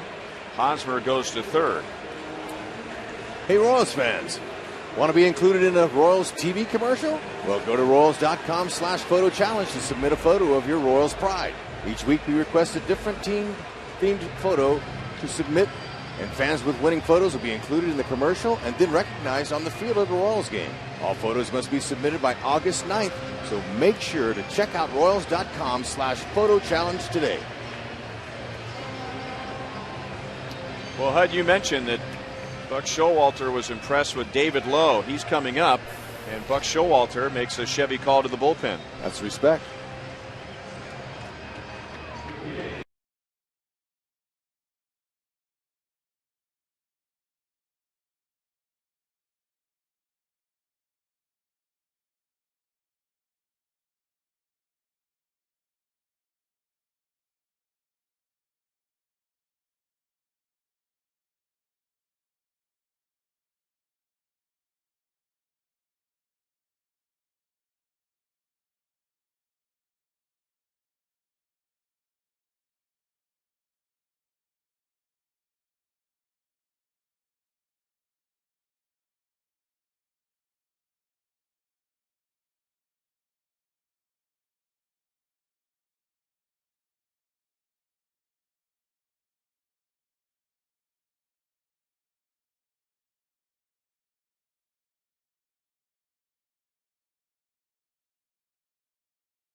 KC hat on. Darryl was told he wouldn't be able to play baseball anymore after he was diagnosed with a rare blood disorder called aplastic anemia. That's an immune process where the body attacks itself. And while he was disappointed he could no longer play, Darryl was able to continue to be part of the game by coaching and mentoring youth through the Kansas City, Kansas RBI program. Sitting in the Buck O'Neil legacy seat at tonight's game as Troy Patton comes on and pitches to David Lowe and throws a strike. Second time that Patton has appeared in the series. We saw him in game 1. He pitched the 9th inning in the Orioles' 9-2 win. And now David Lowe hits it over J.J. Hardy and drives in another run with 2 outs. Mr. Clutch.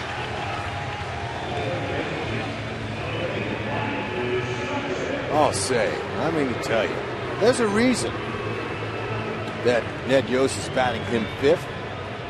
That's a run-producing slot in a major league lineup. And that ball's over the middle of the plate. And he didn't try to do too much. Just knocked that runner home.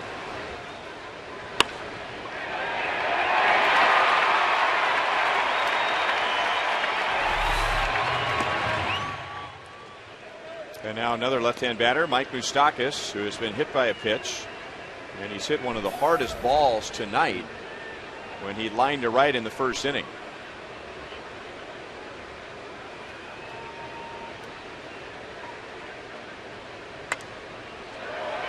Popped up behind home plate, and Wieters will make the play. And that is the inning. Orioles got one in the fifth. The Royals answer with three. David Lowe, Eric Hosmer, Alex Gordon driving the runs in for a 5-run lead. Lowe, boy.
Royals baseball is brought to you by Panera Bread. Try pasta the Panera way. Live consciously, eat deliciously. By Ford. See the new F-150 at your Midwest Ford dealer today. And by ATT Uverse TV. Check availability at 1-800-PICK-ATT. Rethink possible.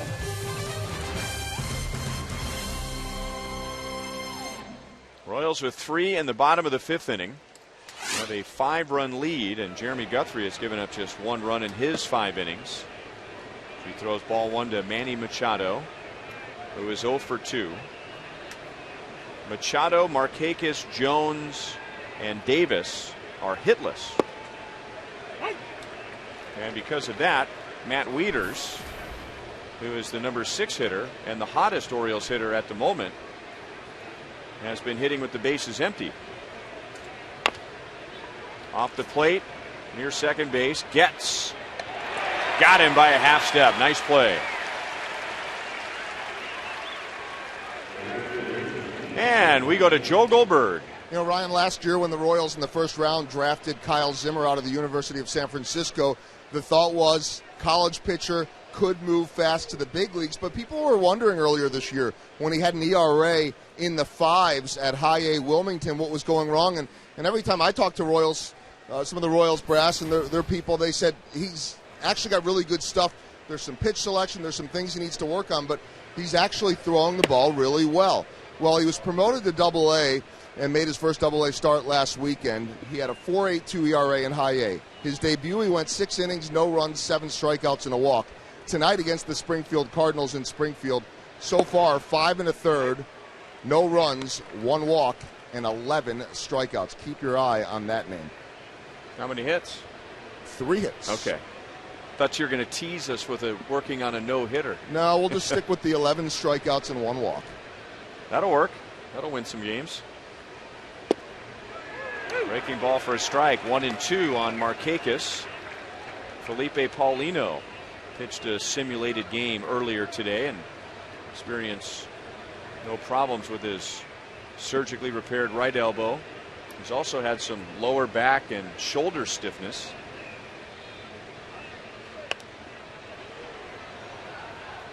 And there are two things that the medical staff will look at when a pitcher is coming back from an injury. The first one is obvious. How did he look today? Was the velocity good? Was he pitching pain-free?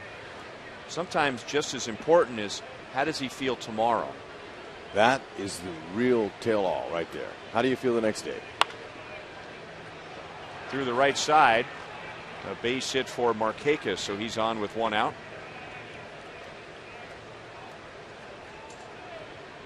And you hear, too, that another hurdle for a pitcher coming back from something like Tommy John surgery, where you literally take a part of the body, as in a tendon or ligament, from one part of the body and transplant it in the elbow. The MRIs look good, all the tests look good, but in Felipe Paulino's mind, does he feel comfortable enough to really let it fly again, or is there going to be some fear that he'll ruin his elbow again? Well, you know, that's always a question, but that's why they rehab him and they let him have some starts under their belt. They try to get through that process, that mental hurdle.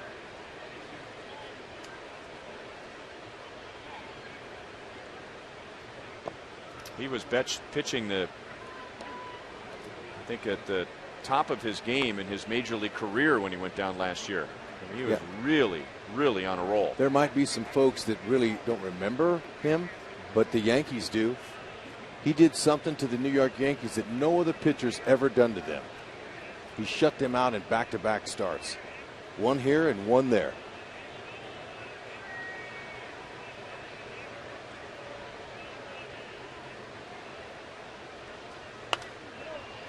Fouled away by Jones, 1-2. And that was a fully loaded New York Yankees lineup. So Ned Yost is going to have some options. Paulino, Duffy, we knew this time of year that their names would be coming up.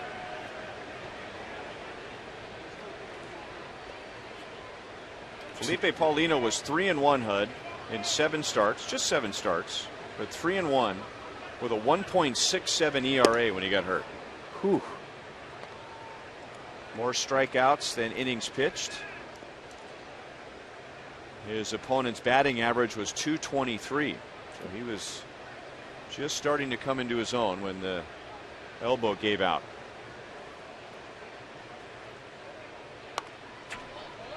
Still 2-2 on Jones.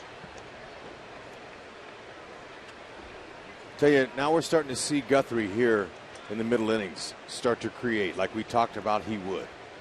He has a little hesitation delivery that he'll use, and then he flipped one curve up there at 71. He's got one at 67. He's got one slower.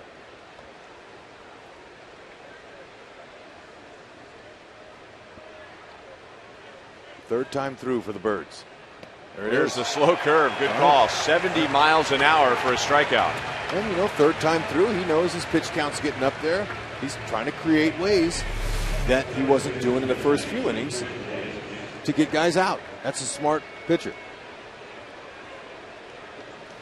See that little click in his swing there? He had to wait for that breaking ball. It was so slow, it threw Jones's timing off. Good shot at his grip with that pitch. That's a slow curveball. That's a spike curveball where he bends in the index finger and actually grips the ball with his top knuckle on his index finger. Gives it more tumbling action.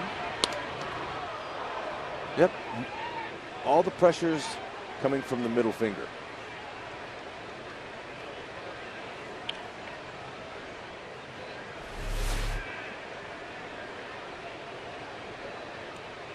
Guthrie has struck out Davis twice, both times with a fastball. For the most part, he has just challenged Davis. And another fastball is fouled away, 0-2.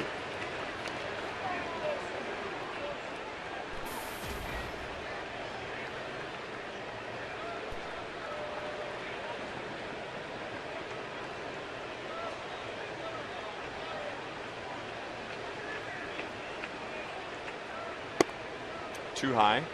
1 ball, 2 strikes.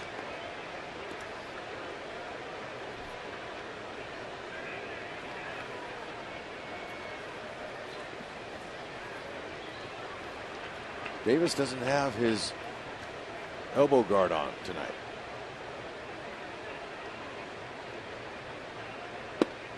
Got the call over the outside. So Guthrie hands Davis a hat as he strikes out for the 3rd time. Guthrie has 5, and the Royals lead 6-1 to the bottom of the 6th. Get that paintbrush out. Guthrie's dealing.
Uverse Rewind takes us back to 1990 on this date, and that's a 37-year-old George Brett at Sky Dome in Toronto.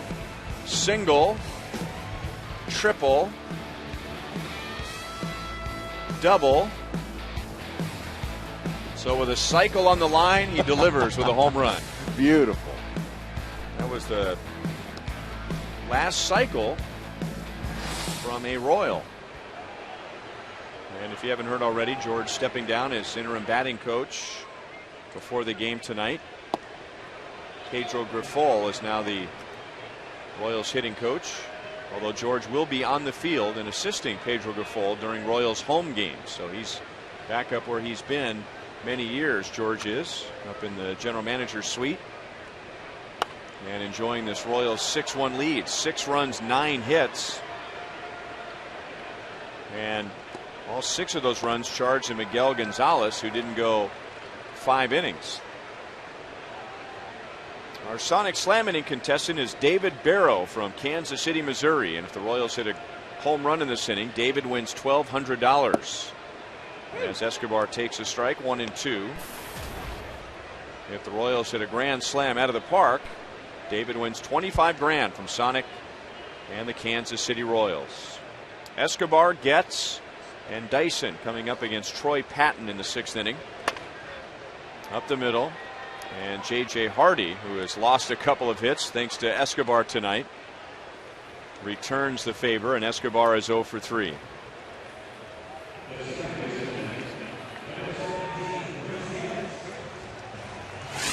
All right, your favorite stat in our Sprint Unlimited Answers question for tonight. 82% agreeing with Rex Hudler. The 31 comeback wins. More impressive than 19 one-run wins or the 5 walk-off wins. But they're all important. There's no doubt. We explained each one of them. But I just think over the long haul of the season, that number stands up louder.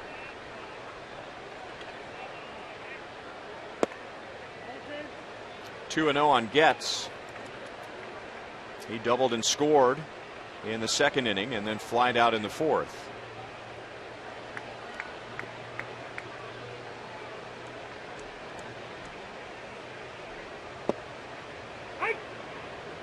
Two and one.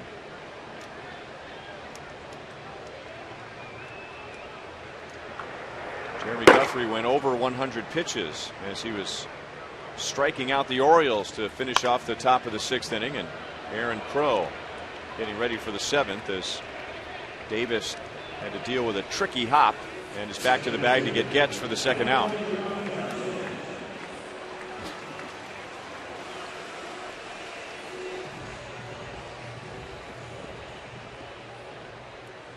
The bottom of the Royals order, and when it turns around to the top of the order, it's just made for a left-hand pitcher. Here's Gerard Dyson, and he's 2 for 2 with a run scored. Starting with the number 5 hitter, you have David Lowe, left-hand hitter, Mike Moustakas, left-hand hitter, Escobar, a righty, Chris Getz, left-hand hitter, Gerard Dyson, left-hand hitter, and then the top of the order, Alex Gordon and Eric Hosmer, left-hand hitters. 1 ball, 1 strike. And what works for Ned Yost, putting that combination together, is he has some left-hand hitters that are not intimidated by left-hand pitching. 2 and 1. Now, the fact that Gerard Dyson is hitting 125 off of lefties, if he wants to get in there more against lefties, he's going to have to produce a little bit. Going to have to see if he can find a way to impress the manager to write his name in there when lefties start. And you don't necessarily have to get a base hit to look impressive. It's the quality of your at bat. How do you look swinging? Are you seeing pitches? Are you taking some? Are you fouling some off? Are you working the count?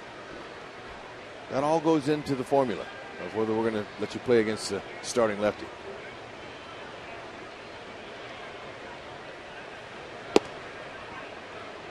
Well, he's worked a full count, 3 and 2. So far in this at bat, he's battling. He's competing.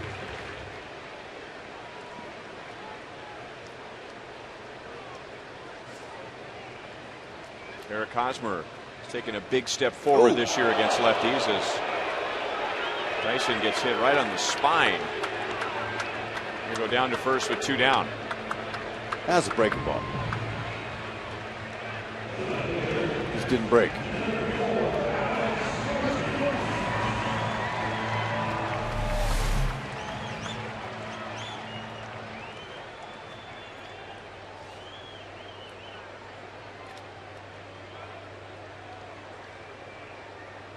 Well, it was painful, but he's on base for a 3rd time tonight. Yeah, he wore it.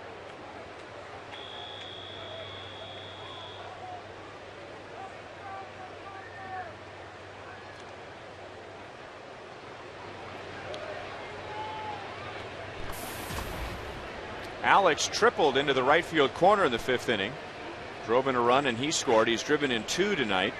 He also had a 2nd inning sac fly. So a productive night after getting a rare game off last night. Lorenzo Cain led off in Alex's absence, and you just pointed out Dyson's numbers against left-hand pitching, and facing Wei Yin Chen last night. That was one of the numbers that Ned Yost brought up in putting his lineup together and deciding who would lead off against Wei Yin Chen. Left center field, slicing back into McLeod, and that ends the inning. Well, the fact that Chicago White Sox got 3 lefties waiting in Chicago for the Royals. Hopefully Dyson wins the spot there.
Royals baseball is brought to you by Jeep. Visit Jeep.com. Good night at the plate, 6 runs, 9 hits. A very good night on the mound as Jeremy Guthrie gave up just 1 run in 6 innings to his former team. And now a Chevy call to the bullpen as Aaron Crow comes on in the 7th to face Matt Wieters, J.J. Hardy, and Henry Urrutia.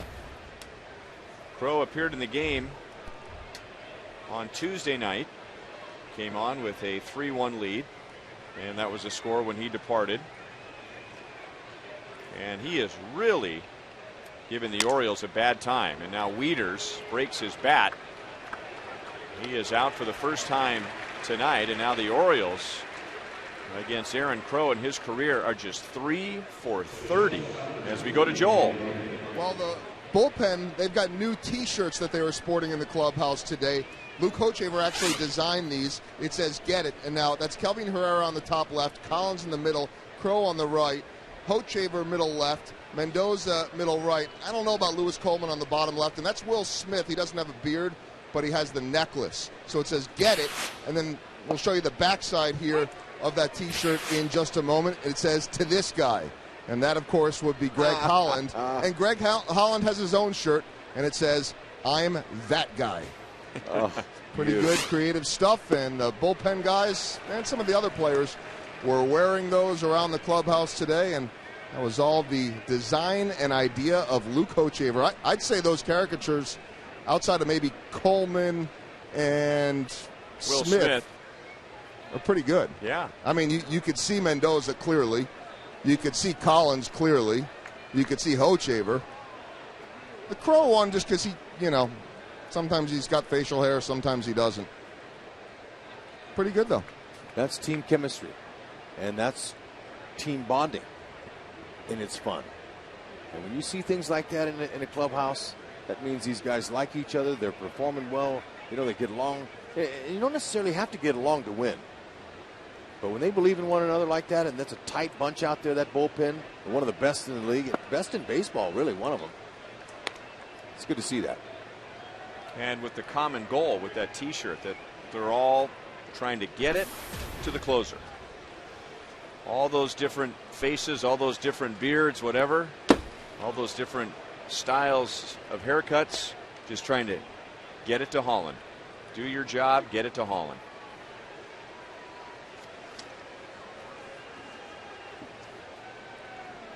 Jeremy Guthrie, give it up for your team.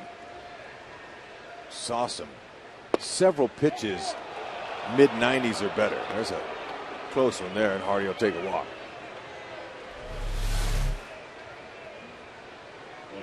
Ooh, that was really close. Just the second walk all night by a Royals pitcher.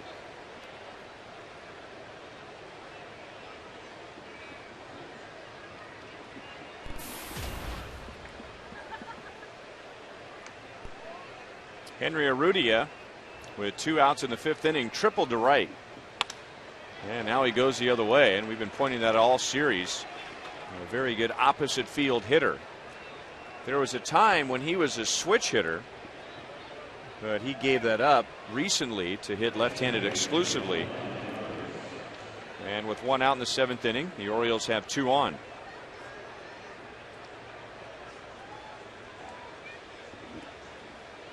Almost all of the time when a hitter switch hits and then gives it up, they were a natural left-handed batter.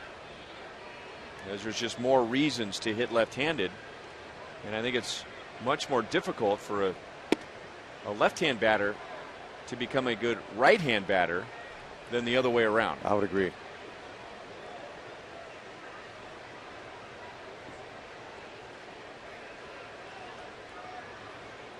Ryan Roberts is singled, and he has an RBI double. Got the call on the outside, 1-1. The Orioles took game 1, 9-2. And now in the next 3 games, the Royals have held the Orioles to 3 runs.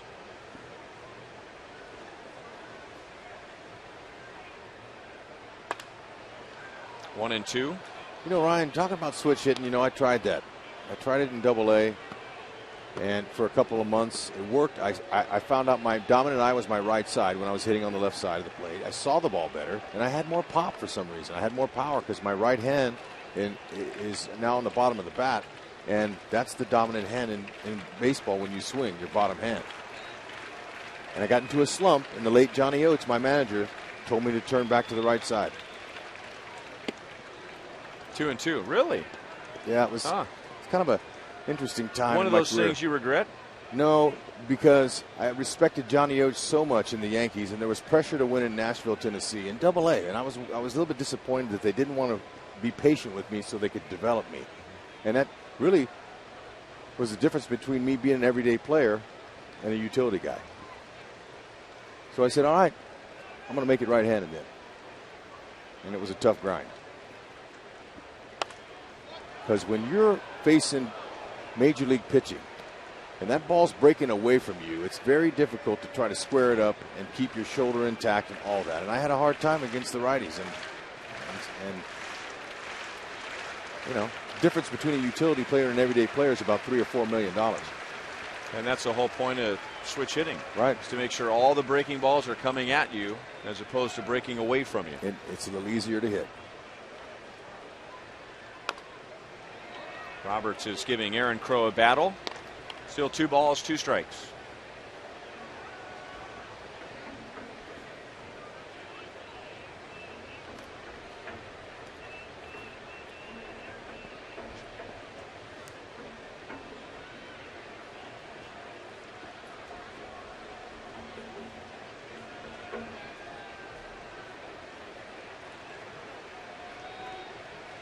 Mid-90s fastball, hard biting slider. When he's on, it's a beauty. It's a strikeout pitch. Full count.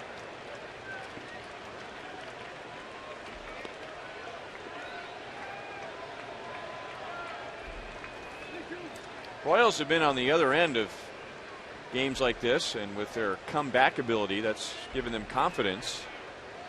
And they have come back 31 times. The Orioles have come back 25 times this year. So they have been there, done that. As Roberts drives it into deep center field, Dyson got a good break. So he turns that into a routine play. As Hardy will advance to third.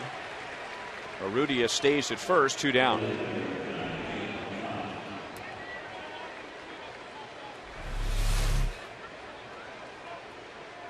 Roberts has a little power, but it's not to that part of the field.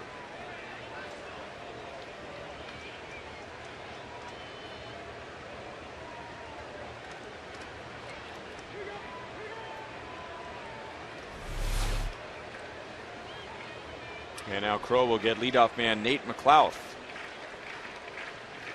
Nate McLouth was on base 5 times in game 1. And only twice since. He has flied to left twice and flied to right. One of his outs was a sliding play in left field by Alex Gordon. Ball 1 outside.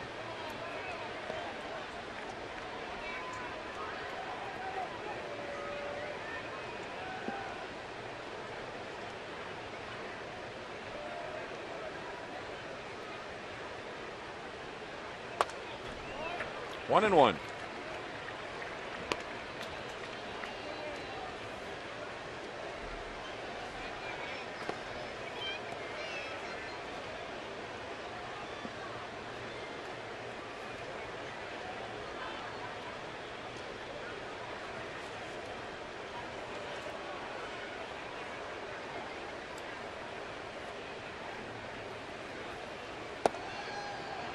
Two balls, 1 strike.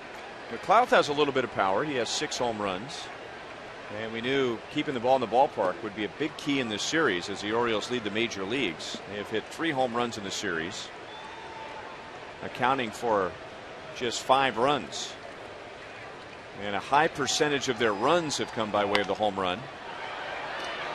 In fact, 44.3%. So nearly half of their runs have come by way of the home run. That's the second best in the league. I was shocked when I saw who has the highest percentage of runs scored by a home run in the league. You want to take a stab at it? Tampa Bay. Seattle. All those years of struggling to score runs, and they are third in the league in home runs. And 47% of their runs scored have come with a home run. 3-2. Of course, they moved the fences in this year. They did.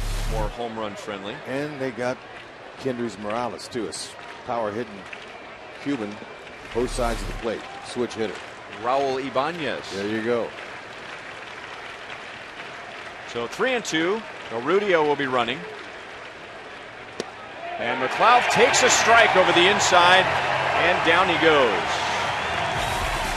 So Aaron Crow pitches a scoreless seventh inning. It's stretch time at Kauffman Stadium. Royals trying to take 3 out of 4 from the Orioles, and they lead 6-1. McLeod, you got to go.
Here's our Vatterott College game summary.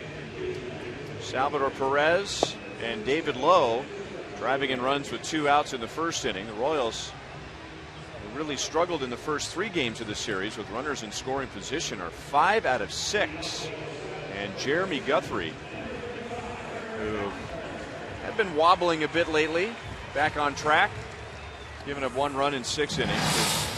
His ERA was over 6 in his previous 7 starts, but looking like Jeremy Guthrie again tonight. So good pitching, good night at the plate, and now newly acquired Francisco Rodriguez comes on in the bottom of the 7th. Okay, he's got a violent delivery, falls off hard to the first base side. Good fastball, used to have a blazing fastball. It's got a nice tight breaking ball and occasional changeups.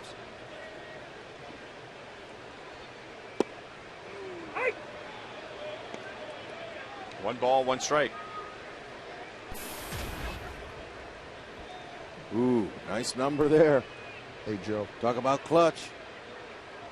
Late in the game, you need a hit, you know who's hitting and who to go to. And he had Hosmer reaching. So all that production late in games, I'll add another number to that. He also has the highest batting average in the American League against relief pitching. Well, 7th inning or later, right. That's mostly what he's going to be facing. But normally, that's where a hitter might be having more trouble, because you're facing a guy who's coming out of the bullpen with a fresh arm. The starter you might see 2, 3, 4 times. You get a good feel for him, but he has just really thrived, Hosmer has, against relievers.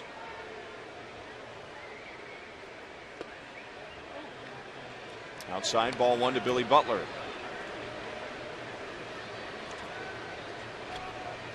Billy doubled with 2 outs and nobody on in the first inning and came around to score. He's also been on with a walk, his 53rd walk of the year. You and Steve Fiziak got to broadcast a championship year for the Angels in 2002, their only world championship. And this guy, not this guy, Kelvin Herrera, but the guy on the mound, Francisco Rodriguez, came out of nowhere. Billy Butler, deep left center field, gone. His 9th home run of the year, and the Royals lead 7-1 in the 7th inning.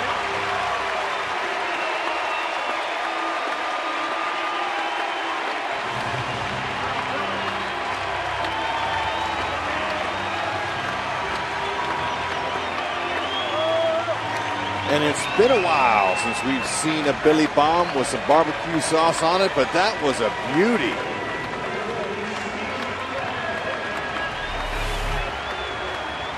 Tried a fastball after a breaking ball, and it was up and in right in his wheelhouse. Short, quick swing, Billy knew right then. Oh, it's a good sign heading out on the road. They're going to need him every game, especially that power right there.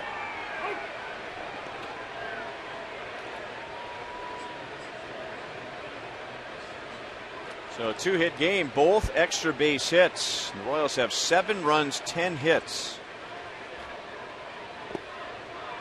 And now 1-1 on Salvador Perez. He drove in a run in the first inning.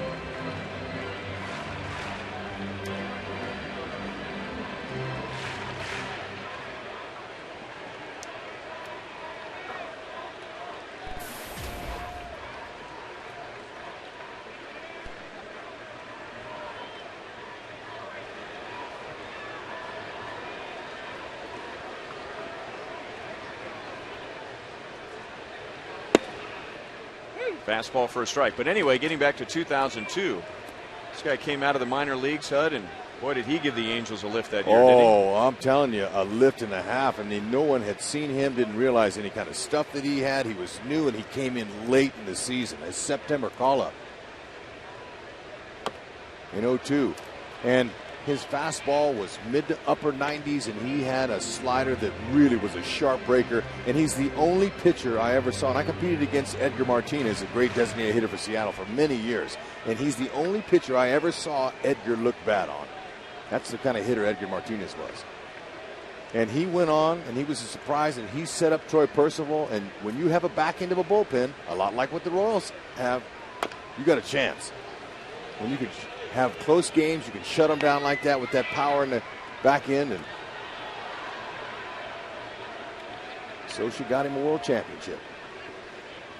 And if I recall, since he was a September call-up, that at first he was not eligible for the postseason, but wasn't there an injury? There was.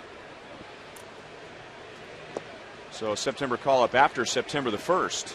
Aaron Seeley got hurt, so they put him in his spot.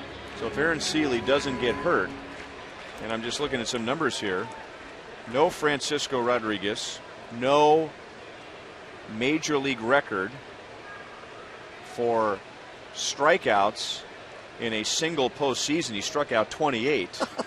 That's because he was nasty and no one knew him.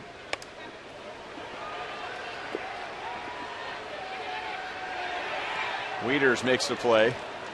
Rodriguez looked up at that thing about 3 different times and gave way to his catcher. So 2 down. David Lowe coming up. And we'll take a look at tonight's AT&T trivia question. Who was the youngest player to ever win a Gold Glove as a third baseman?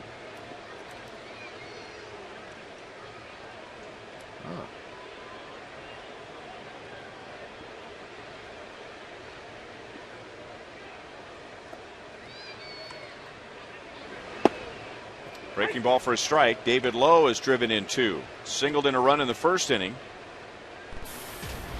He lost a hit on a sliding play by Markakis in right in the 4th, and then he drove in another run in the 5th, so he could be 3 for 3. His batting average back to 300, and both of his RBIs tonight, no surprise, have come with 2 outs. 15 of his 19 runs driven in have come with 2 outs.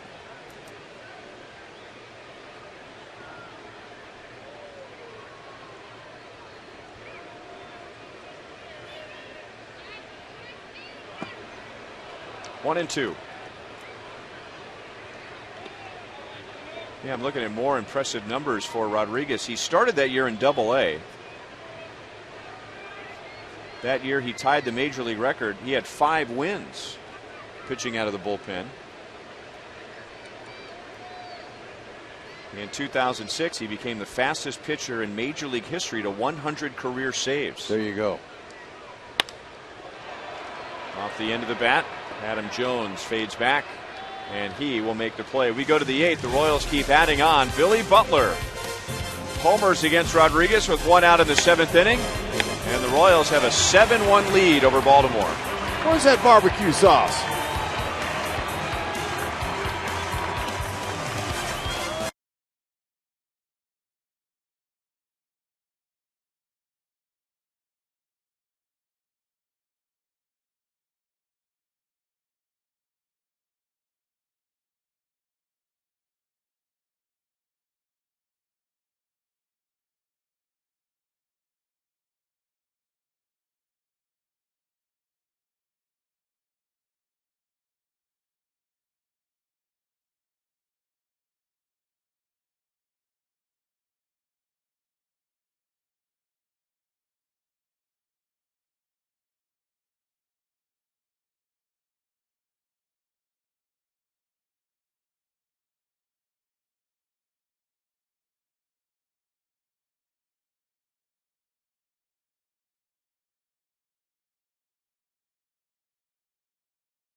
Beat Texas 2-0 Chicago. We told you beating Detroit earlier, as the Royals will head up to the Windy City later tonight.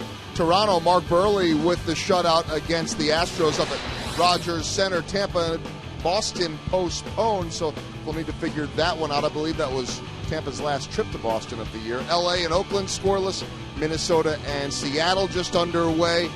Did hear that Alfonso Soriano pulled from the Cubs game, and he is believed to be heading back to the Yankees in a trade.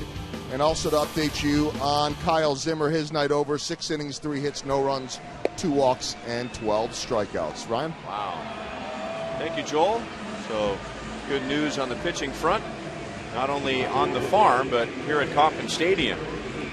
As the Royals, after giving up 9 runs on Monday to the Orioles, have given up just 6 runs so far over the next 3 games. And a win tonight, they will take 3 out of 4 from Baltimore. They will finish a homestand, this homestand, at 5-2. And that stretch of games, 20 straight games before and after the All-Star break against teams with records above 500 at 500.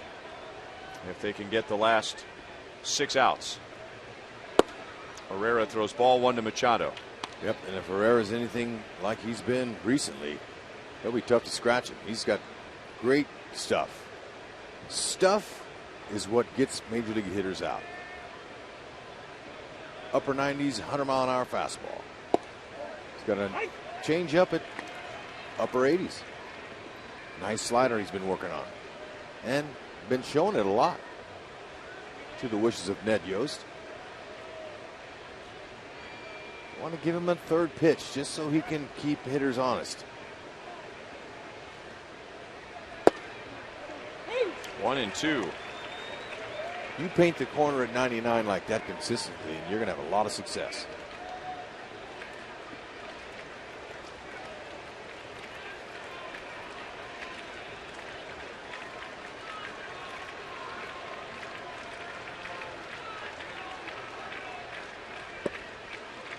Two and two on Machado.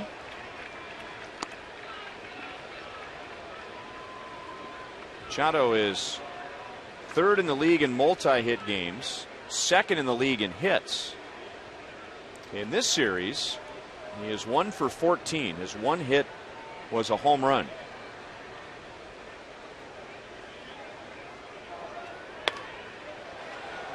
You know, you have that type of swing and miss stuff like Herrera and Holland have at the back end of your bullpen. Managers love it because you want strikeouts from those guys. Come in high leverage situation with men on base, you want to blow them away. Don't even let them have a chance.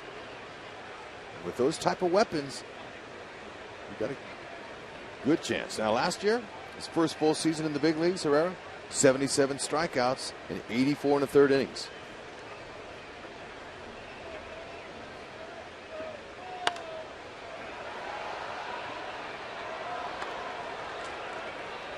Manny Machado will be considered for a Gold Glove this year, his first full season as a Major League third baseman. So who is the youngest player ever to win a Gold Glove as a third baseman? That's got to be Brooks Robinson.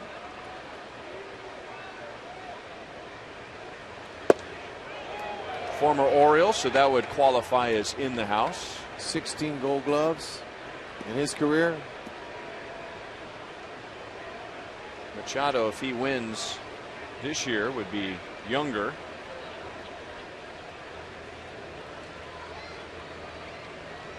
Would you say 16 Gold Gloves? 16. Wow. Off the plate and foul. The most famous of his plays, because it occurred in the World Series against Cincinnati. Remember that ball chopped off the turf on the third base side, and similar to the play that Machado made against Luis Cruz of the Yankees, where he threw so far into foul territory. He used the artificial turf to skip it to first. That was at a time when you didn't see a whole lot of highlights on television, so a play like that really stood out. Yep. You only would see, because back in those days during the regular season, only 25 to maybe 40 games a year were televised each team. So the only real national exposure teams would get it in the World Series. And he made that great play against the Reds.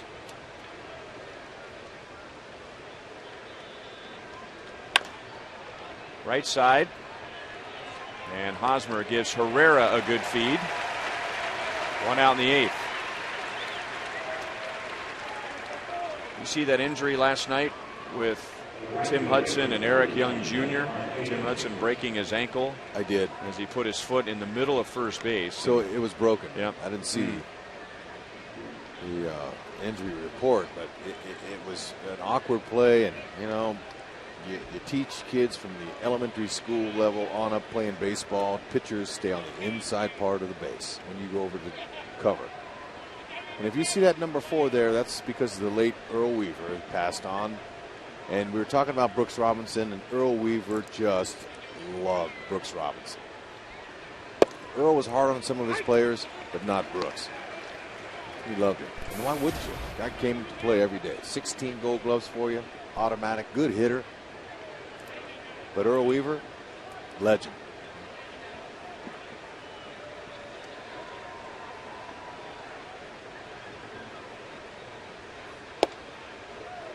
1-1 on Markakis.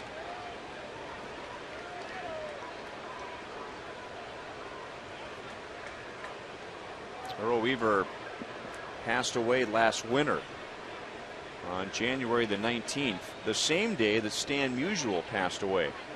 That's right, I remember that. Two completely different baseball personalities. Mike Moustakas Reaching. Oh, watch out. Mace, don't go down. Getting some help from the fans in the dugout suite. Thank you. And says thank you.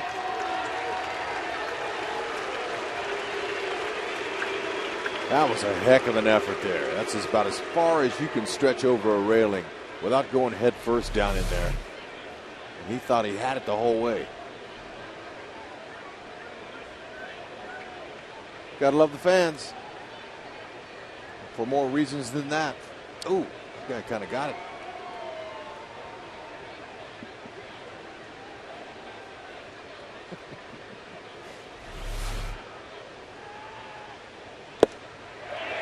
Markakis strikes out, 2 down.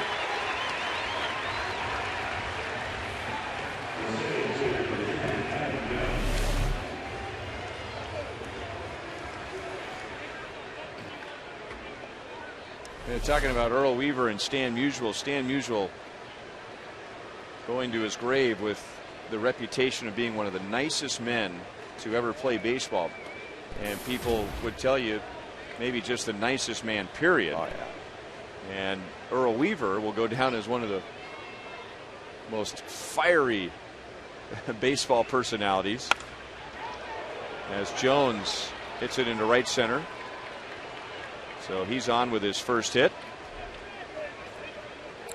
Fans, you've known for years that StubHub is a great place to find the seats that you want to see the Royals in person. Now they've added StubHub fan rewards so you can earn a little extra with your tickets, like seat upgrades. So head to StubHub and get your Royals tickets today. StubHub.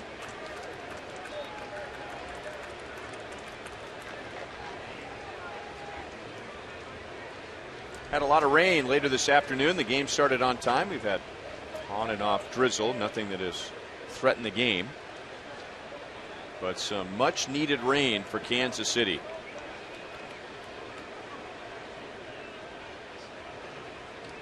So Jones at first, and now Chris Davis, who struck out 3 times against Jeremy Guthrie, twice swinging, once looking, and he has struck out 122 times this year.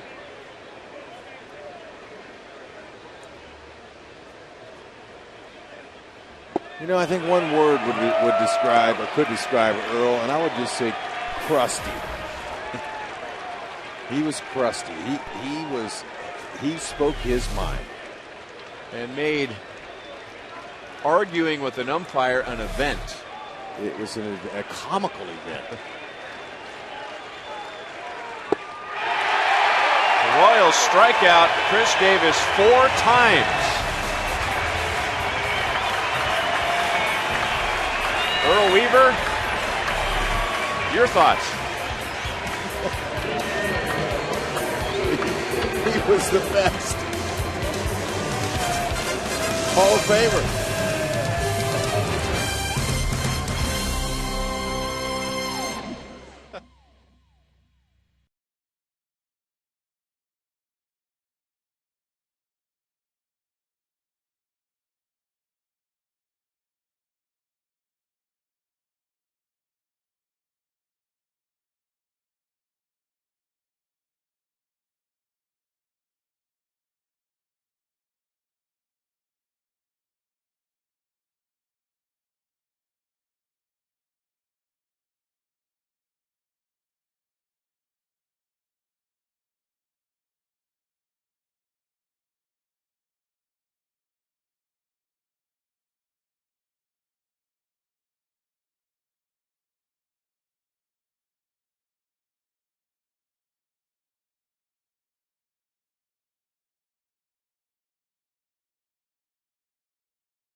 here. It's Miller time, brought to you by Miller Lite. And it never gets old talking about the Royals defense. These guys every night make a play. I mean to tell you. And there's a wonder and the reason why that they've saved more runs, their defense, from pitchers on mistakes than anybody in baseball. Look at Alex Gordon. He saved a run there with that catch. Every single night, folks. Stay tuned. What a nice homestand this has been. And they're going to take that road show on to the next city, Chicago.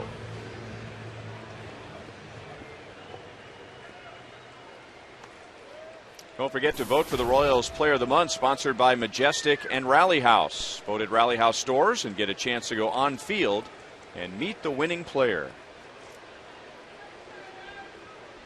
Brian Mattis out of the Orioles bullpen.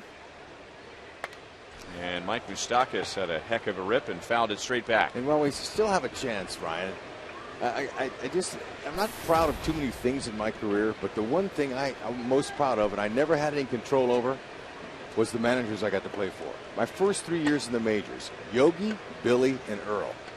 Wow. First 3 years in the majors. Timing was perfect for me, just to be able to sample those guys in back-to-back-to-back years. And Earl Weaver, old school, didn't like any young players up in the clubhouse during the game. You stay on the bench and you watch and you learn. One time I was up in the clubhouse, middle of the game. Jimmy Tyler, clubhouse manager, been with the Orioles for years.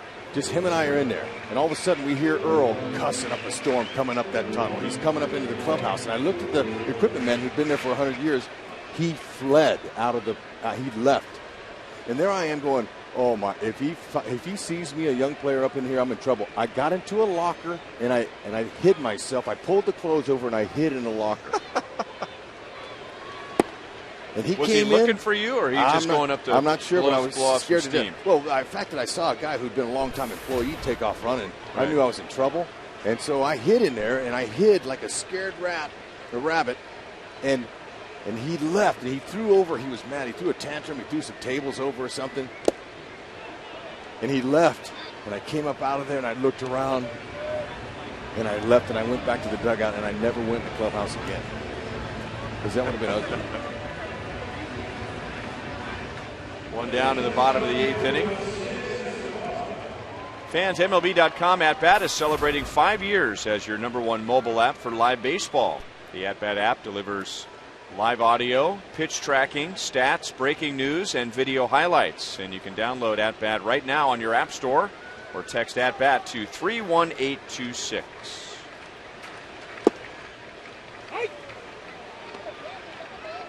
Alcides Escobar is 0 for 3. You also told me a story about Earl Weaver chewing you out, first of all, in front of the whole team, and second of all, in a spring training game, right? Yep, and I've never been undressed and berated by a manager in front of the whole team like that, ever. And what did you do? The spring training game, 9th inning, double steal, runner at third, guy at second, I'm playing second base. I come in to catch the throw, and there comes the winning run home, and I threw off balance. A bad throw, and Rayford was the catcher, a big guy, and he missed it, went over his head, the game was over. We get in the dugout, the game's over, and Earl undressed me. I mean, he told me, if you ever make a play like that again, kid, you'll be back to the minors, you'll never get back here. If you're going to play for me, you set your feet and make the throw. And he went on and on and on. And that's the PG version, right? Yeah, and I stood up, Ryan, I held my head up, and I looked at him, and I was like saying to myself, he knows my name. He must like me. And that's the discipline that players want. Kids, your parents, discipline's important. And I thought I was special that he knew my name and he berated me in front of the whole team. I took that as a compliment. There's one of those arguments that we just saw where it was Earl Weaver had a microphone, so you could listen in on the argument. It was at Old Memorial Stadium. And I think Bill Kunkel was the umpire. I think Does that sound right? Mm-hmm. So finally we have, we're inside on one of these arguments. what is Earl Weaver saying? And it was hilarious.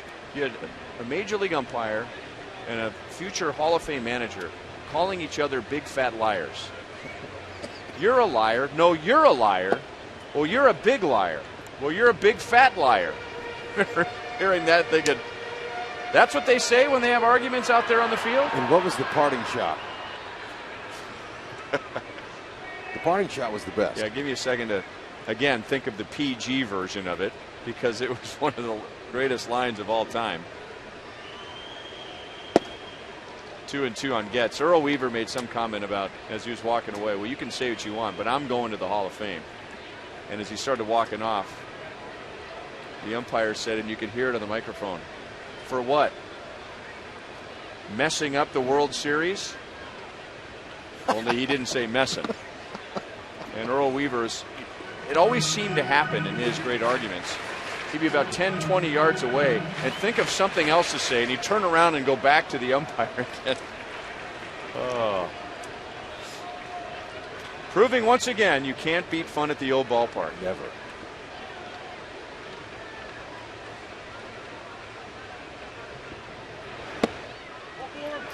Getz is on for a second time. Take the walk against the lefty. Might get a chance to play against the 3 starters coming up in Chicago.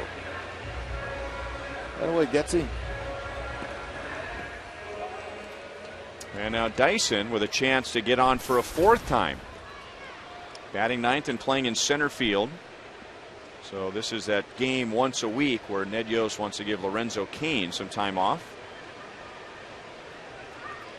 And Gerard Dyson has a bunt single, a swinging single. He's been hit by a pitch, and he has scored a run. And here's another opportunity for him to prove that he can hit a left-hand pitcher.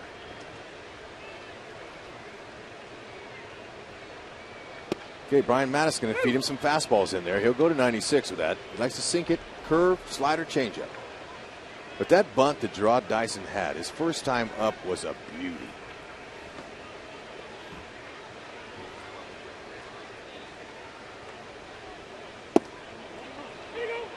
No swing, according to third base umpire Bill Miller. You can't execute a drag bunt better than this. Watch this placement here. Perfect placement, great technique. Didn't come out of the box too soon. Had the barrel up, and he put it in a place where there's no pitcher in the world that could beat him to the bag once that first baseman vacates. Davis plays the big hop and goes to the bag. So the Royals are done in the bottom of the 8th inning. They're 3 outs away from taking the series from the Orioles.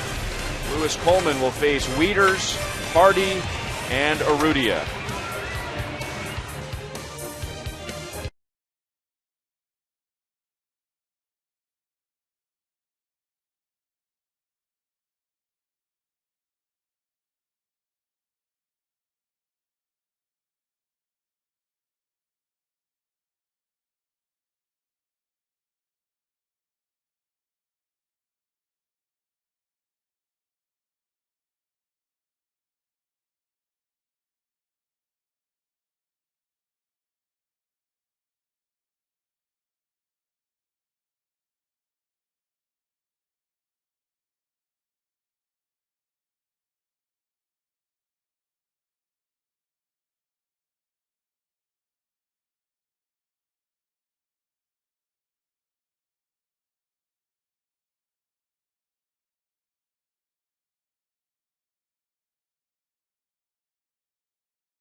Baseball is brought to you by Thoroughbred Ford. For the best deals on new Ford cars and trucks, visit thoroughbredford.com.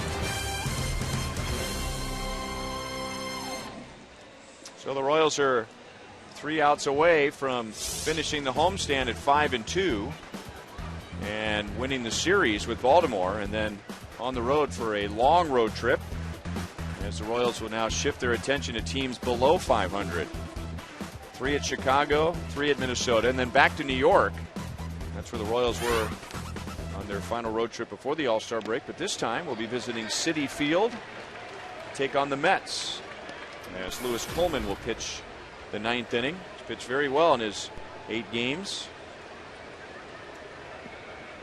A 0 ERA, which is 2 walks against 10 strikeouts. It's been almost perfect. His mechanics, everything in his windup are working. And that's what you hope, that the consistency of the body of work that you do, that you can execute when you're right on your mechanics. Sinker, slider, occasional changeups. Mike Moustakas throws out Wieters. So we're in Chicago tomorrow night, and as Hud mentioned earlier, the Royals will see 3 left-hand pitchers: Jose Quintana, Chris Sale, and Hector Santiago.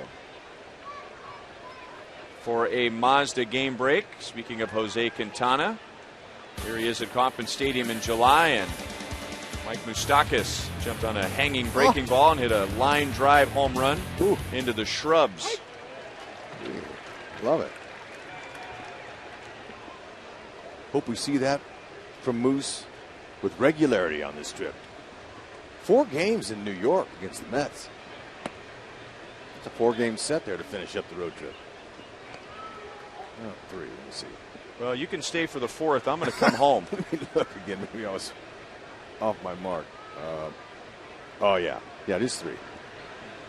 Minnesota and New York look pretty much the same to me, but it's 3. You know, we should give you some grace. I mean, yeah, look, Minnesota and New York, I mean, they mess people up all the time. This is the way it's written on the schedule. Oh, okay. I messed up. Well, I was a little surprised by that. 4-game series. Empire State Building, 10,000 Lakes. I'm with you. There's only so much you can see in New York. And you could be there for a month and not see everything. But that's the beauty of baseball, Ryan. When these players get to go to cities, it's not a 1-game set. You know, you're not in and out like the other sports are. Baseball, you stay for 3 or 4 days. You can get to see the city. I could be at the ballpark till 4 o'clock, maybe 3. Hosmer will take it himself. And we're down to the last out. What a beautiful thing to be able to have a breather this late in the game. Not have to be stressed. There's no high leverage situations for a pitcher. And these Royals fans here tonight have roared. We have heard an eruption from the crowd on several occasions. The fans are geeked. They love the product. Why wouldn't they? It's an exciting team to watch. With the defense, the pitching that they got, they put that timely hitting together. This season is not over. It's a long way from being over. Never know what can happen in baseball.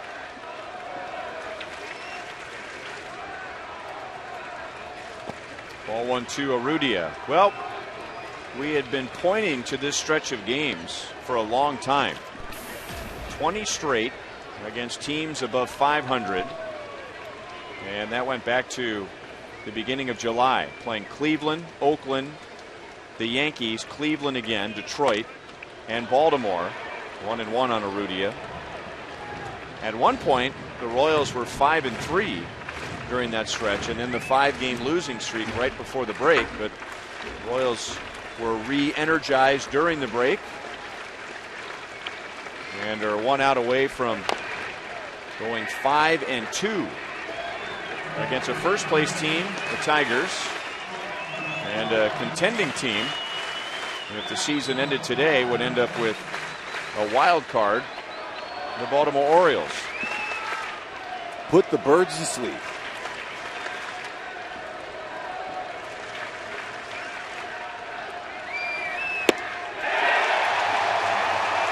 Five and 2 on the homestand.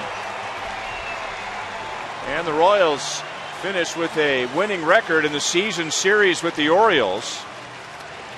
And after losing game 1, the Royals storm back and win the final 3 against Baltimore. Tonight, their most impressive win, 7-1, behind 10 hits and good pitching led by Jeremy Guthrie's 6 innings. I'll say, and I'll tell you that shows a lot of the character that this Royals team has. After getting shellacked in game 1, came back and won the next 3. Ooh. Hope that bodes well for the road. Guthrie, fantastic job. Jeremy Guthrie pulling out some 95 and 96 consistently. We saw that tonight. His fastball was back. And he had the help of defense always, of course. But Guthrie was really good. Only 1 walk tonight, and that's a special. Look at Guthrie jumping up there trying to help Getsy get some air onto that. Use his defense and got him a double play. He's typically a fly ball pitcher, but he was executing, changing speeds left and right. Look at that slow curve to strike out Adam Jones. Guthrie drove the bus again. And he gets his 10th win of the year, and he improves to 7-2 at Kauffman Stadium. And then on the offensive side, the Royals 7 runs, 10 hits. They got a home run from Billy Butler, his 9th of the year, and he's down on the field with Joel. And all smiles down here as the Royals win the series. Nice game for Billy with the big double and the home run. And I know the home run is always nice, but I want to ask you about that first inning, Billy, because sometimes you need to catch some breaks. You get that double, Perez and Lowe come after that. Just how significant was that first inning getting those breaks? Well, I just say that made up for Alana, and yeah, I definitely hit that off the end of the bat, and it started off foul and then come back fair. You know, you take it any way you can get it, and the offense was really rolling today. What does it mean to have gone through this stretch of all teams that are over 500 and finish at 10-10 with series wins against Baltimore and Oakland and Detroit and splitting with the Yankees? Well, that's good in itself, but we felt like we could have done even better. And I think that just tells what time of team we have, and we're getting better. And we're going to go on the road and see if we can't build on what we got going here. How good do you feel right now about where this team is? Not fully where you want it to be, but further than you've been in your time in Kansas City. We got a lot of season left, and we'll build on that. And we're in it still, and that's more than any other year. Last thing for you, George Brett steps down as hitting coach today, and I know that you guys all enjoyed your time, and you've known George for a long time. What was today like for you? Because I know you guys have a lot of respect for Pedro Grifol, but also you lose a Hall of Famer today. None of us down here wanted George to hang it up, so we loved being around him. And, number 5 putting the uniform on, he's the best one to ever put it on, and that's not going to change. Billy, great job tonight. I appreciate it. Billy Butler with the home run and the double, and the Royals with a huge series win in homestand. Ryan, let's go back up to you. All right, Joel, thank you. Boy, so many good numbers tonight. Royals win the series. They go 5-2 on the homestand. They beat a very good pitcher, and they pick up a game in the standings. Now a road trip coming up. We'll talk about that when we come back.